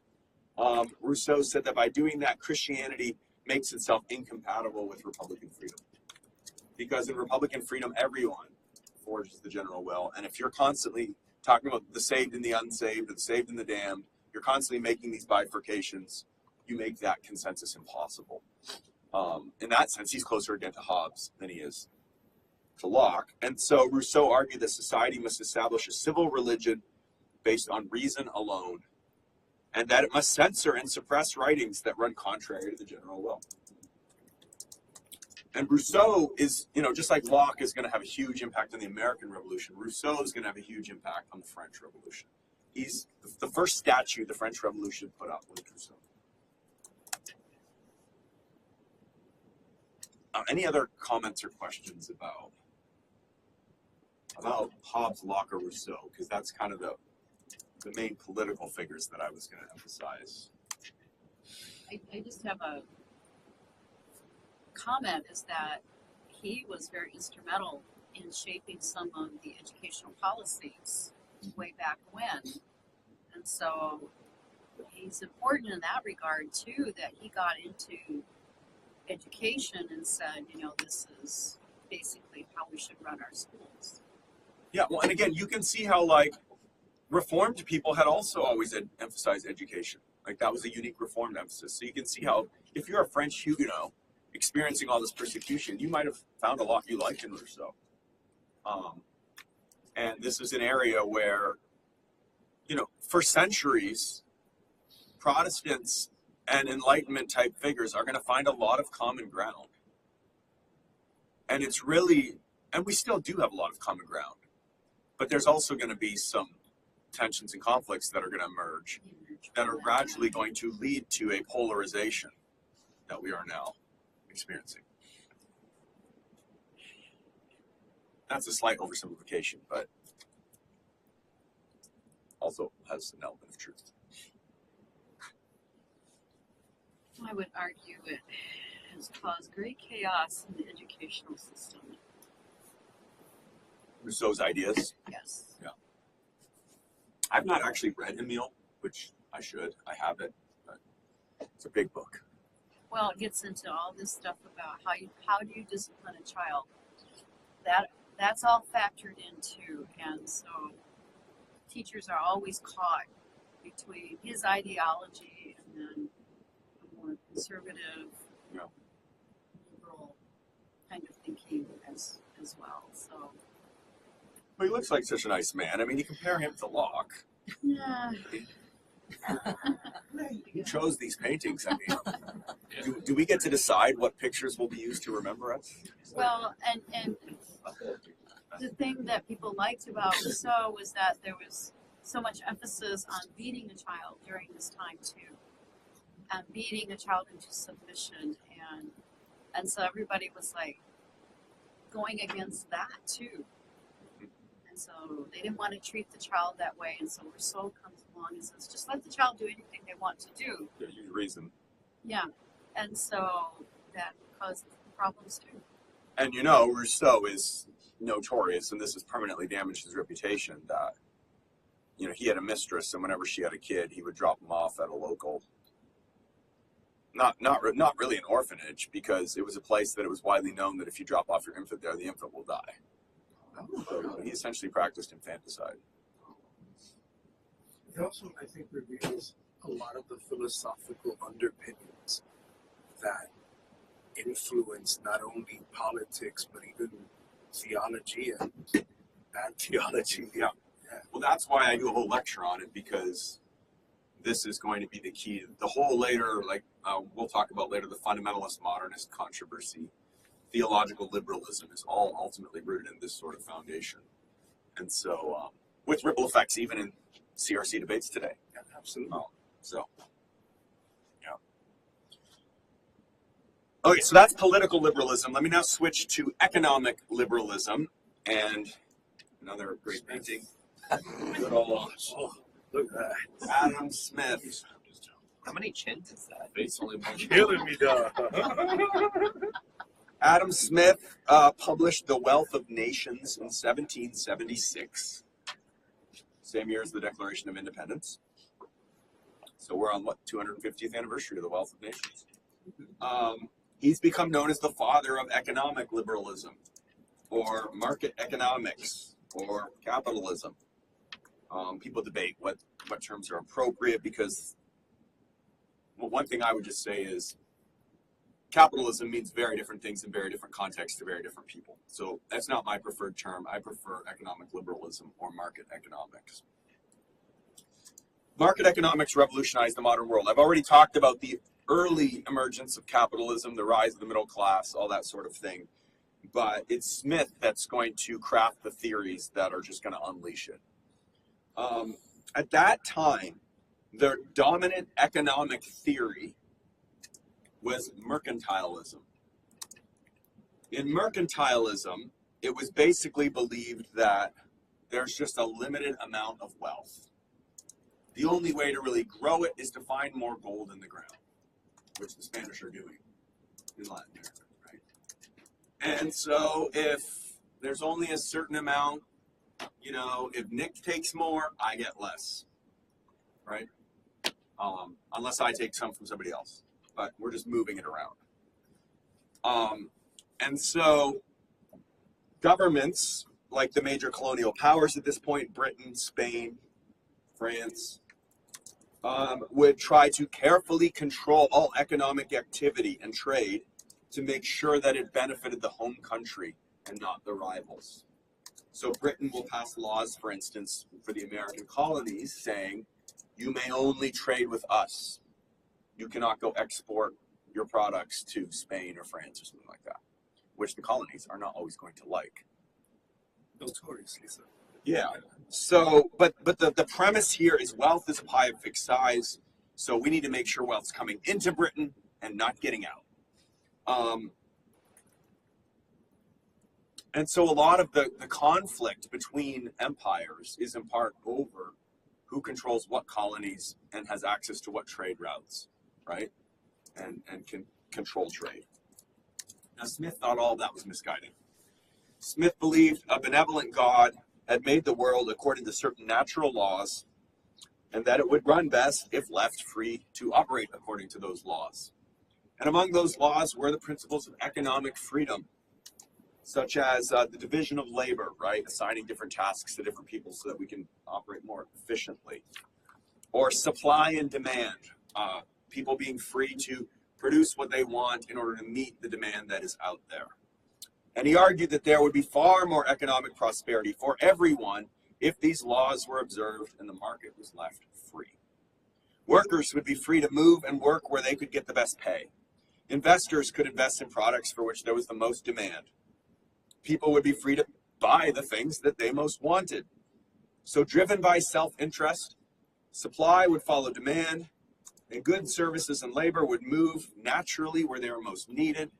This would all promote much higher level of efficiency, division of labor, ultimately technological improvement, and it would make societies actually grow the amount of wealth, not just move it around. The rich would therefore get richer, most certainly, but so would the poor. In fact, Adam Smith said the poorest person in the world would one day be better off than even the wealthiest person was a few centuries ago. The whole system would flourish as if directed by an invisible hand. Smith did not believe in a literal invisible hand directing everything. It's a metaphor, right? It will be so efficient as if there was some invisible hand directing it. But it's really just natural law at work. But the problem is when governments keep trying to manipulate it all, they don't let natural law work the way it's supposed to. So Smith's philosophy is very, very influential, and in part because it did in fact seem to work. And after the 1700s, that's really economically when Britain just takes off. And then later the Netherlands and the United States too will achieve unprecedented wealth and power with free trade. Now, free trade did not, of course, eliminate inequality, in case you were wondering about that. It never has worked perfectly, and Smith never claimed that it would. Smith himself knew that it was hard to get a truly free system, right? Smith's not, some of you read Smith for My Elective and Political Theology, you know that he recognized those things. He was not a libertarian. He did not think government should do anything with the economy. He just thought it needed to protect these basic principles. One example of a big disruption of the system in Smith's day would have been slavery, right? Slavery obviously is completely incompatible with this theory of free labor. And so in certain circumstances, even under capitalism, some people's conditions could actually grow worse, not better. But overall, Smith's predictions proved profoundly accurate for both Europe and the world, and we're still reaping the economic fruit of that today, I would argue. So that's going to be important too, because all of these ideas later are going to influence Christians and change the way they think. So later on, when we talk about slavery, which we'll get to on Thursday, we'll consider, why was it that for almost 2 millennia, Christians thought that slavery was, a result of the fall, but a necessary evil that wasn't inherently wrong. But then, starting in the 1800s, many evangelicals will say, no, slavery's wrong. What is the root of that change? Well, it's in many ways the influence of people like Adam Smith, other Enlightenment figures. And that leads people to rethink basic Christian convictions. Just like today, many Christians, if you ask many Christians in America or Canada today, they would probably say that they think that Christians ought to support democracy. It's like a moral value. Christians never would have said that for most of our history. But, we've learned from the Enlightenment and we've seen its fruit, and that, that I'm not saying that's wrong. I actually think that those are examples, as those of you who take ethics with me know, right? The Bible doesn't answer all our questions and give us everything we need to know about ethics, right? We can build ethical principles on reason, on experience, and things like that. Any comments or questions about Smith and economic liberalism before I do the last little thing here on the Enlightenment? Okay. So I can't remember what title I put on this next section in your handout. Probably boring. Do I just have Hume, Kant, Schleiermacher, modernity? Yeah. I couldn't think of something better. So David Hume was a close friend of Adam Smith's. They're both Scottish. David Hume argued that true knowledge can only come from empirical observation and reason. And so he argued that it is irrational to believe in miracles. Right? The notion of a miracle defies everything we know about cause and effect, and so forth. Right? And so he rejected the credibility of Christian revelation. And Hume's attack on Christianity troubled many intellectuals, and for a long time was seen as, the big anti-Christian argument that had to be answered. His skepticism was later popularized by the revolutionary activist Thomas Paine, or Tom Paine, often remembered in America because he wrote Common Sense, influencing the American Revolution, but he also wrote widely accessible rhetorical attack on Orthodox Christianity. So Immanuel Kant comes along, and he is a German philosopher. He's the son of a minister. Gotta watch PKs. And he sought to apply the laws of reason to human knowledge, but he was not a big fan of Hume's empiricism. In a revolutionary shift, Kant argued that the mind doesn't process what it perceives objectively, like Hume thought. Rather, the mind interprets everything through pre-existing categories that it already has. And we were made to do this. And so Kant tried to make space for belief in God, religion, morality, while also discarding traditional assumptions about revelation and authority. Kant's not an Orthodox Christian. That's a really, really brief summary of Kant, obviously, but it revolutionized modern thought because it shifted the focus from what is objective out there, which is where it was for like Hume and Locke and their debates, and it shifts the focus to what is subjectively in the mind and how that affects what we see and experience. And that's still where we are today. We are deeply influenced by this Kantian revolution in the way we think about knowledge. So Kant and many other Enlightenment thinkers believed that society would advance through the leadership of enlightened monarchs, like King Frederick the Great of Prussia, for instance. And these monarchs thought of themselves as enlightened monarchs, kind of like Plato's ideal, if you've ever read Plato's political thought. And they sought to organize their states in enlightened ways, often guided by nationalist goals and in opposition to traditional authorities like church and the nobility. But again, I tell you that by way of reminder, because so many of us are just trained to conflate enlightenment and democracy. And I hope you've seen by now the Enlightenment is way more complicated than that. A lot of Enlightenment thinkers would have thought democracy is the dumbest idea ever. Why would you give all the power to the least educated people? Like, who does that? And when countries start to work out more democratic principles, like in the US in the early 1800s, one of the foundational premises of that will be because we have an educated society, and therefore we can spread the franchise around more. One last figure I need to mention is Friedrich Schleiermacher. So Christians could respond to the Enlightenment in different ways, obviously, as I've already said. Pietism and evangelicalism were one way of responding, and a wildly successful one, seemingly, where you hold on to Christian orthodoxy, but you teach it in ways that is experientially really powerful, and that kind of takes on a life of its own. But for evangelicals like Jonathan Edwards, they saw nothing in the Enlightenment that was persuasive about the need to abandon Orthodox Christian beliefs. But there were other Christians who were much more troubled by the Enlightenment's critique. And one of those would have been someone like Friedrich Schleiermacher. And for some of these others, they think Christian theology needs to be altered or adapted in order to answer the Enlightenment challenge. Tough read. What? Schleiermacher's tough read. Yeah. Oh, yeah. So Schleiermacher was Reformed, as in he was part of the Reformed tradition. Doesn't necessarily mean confessional Reformed or anything like that. But he's one of the people who proposed radical adaptation, and he did so. And here, actually, you see something common with evangelicalism. He emphasized the importance of the heart over the mind.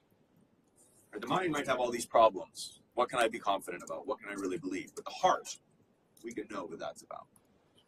And feeling and emotion, he argued, is Christianity's essence, not reason. And so he does revise important Christian doctrines, and this does launch a major shift among academic Protestants, especially in Germany, which will ultimately lead toward the emergence of theological liberalism as an academic Protestant tradition. And we'll talk a lot more about that in future weeks. And ultimately, this will point to a future split between liberal and evangelical, or liberal and orthodox, views of Christianity. Schleiermacher also represents the rise of Romanticism as a reaction against Enlightenment rationalism, right? So if the Enlightenment's all about reason, and reason's leading us to undermine all these things that we thought we believed and cared about, one refuge can be in a more romantic way of thinking about history, right? Where beauty matters, and emotions, and the heart, and all that sort of thing. And so in the early 1800s, you get a big reaction known as Romanticism, which affects a lot of different areas of culture. In fact, if you are familiar with Christian hymns written in the 1800s, they can come across kind of overdone to us often in their, they can come across so sentimental. I don't know how many sing 1800s. My soul. Hmm? Then sings my soul, my Savior God to thee.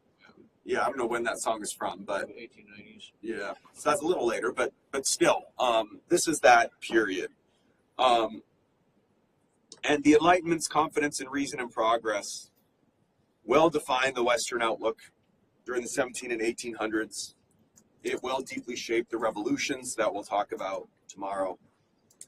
But at the same time, and this is the last thing I'll say, the Enlightenment has its underside in that its arrogant dismissal of tradition and religion do produce some shocking new abuses in politics, colonialism, and slavery. For instance, I think that the Enlightenment laid some of the groundwork for what will become scientific racism later on.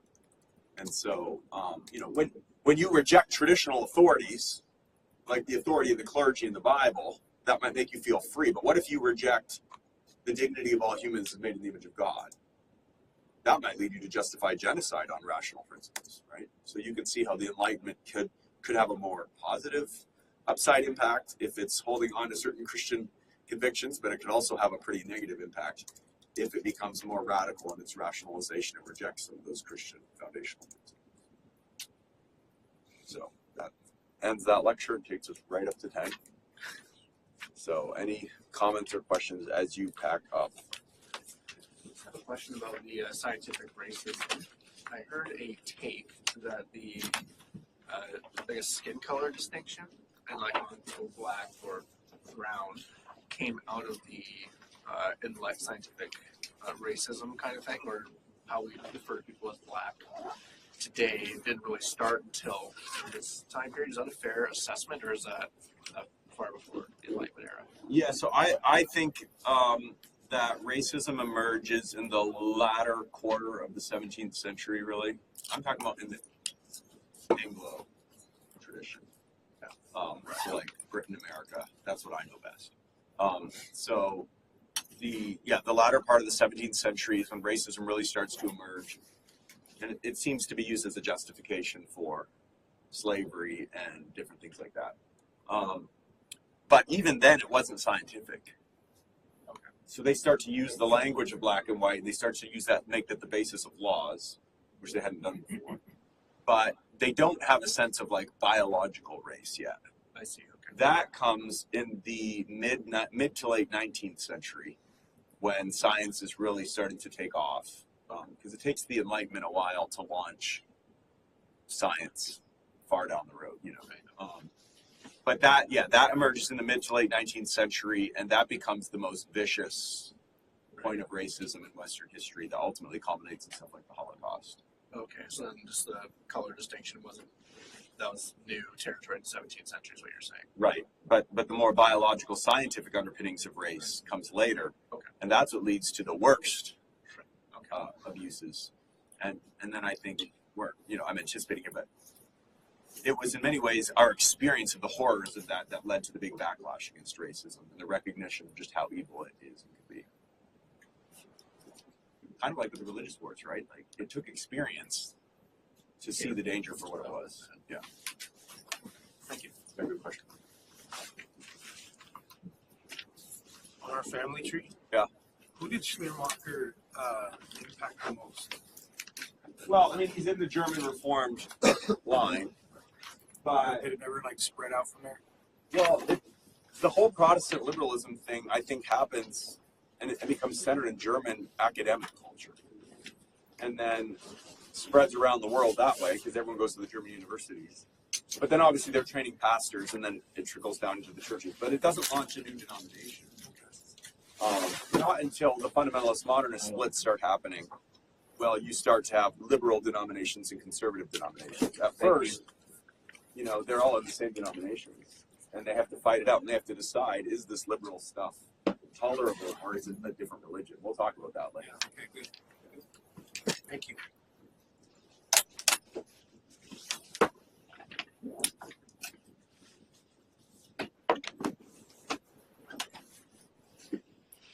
He's not coming today.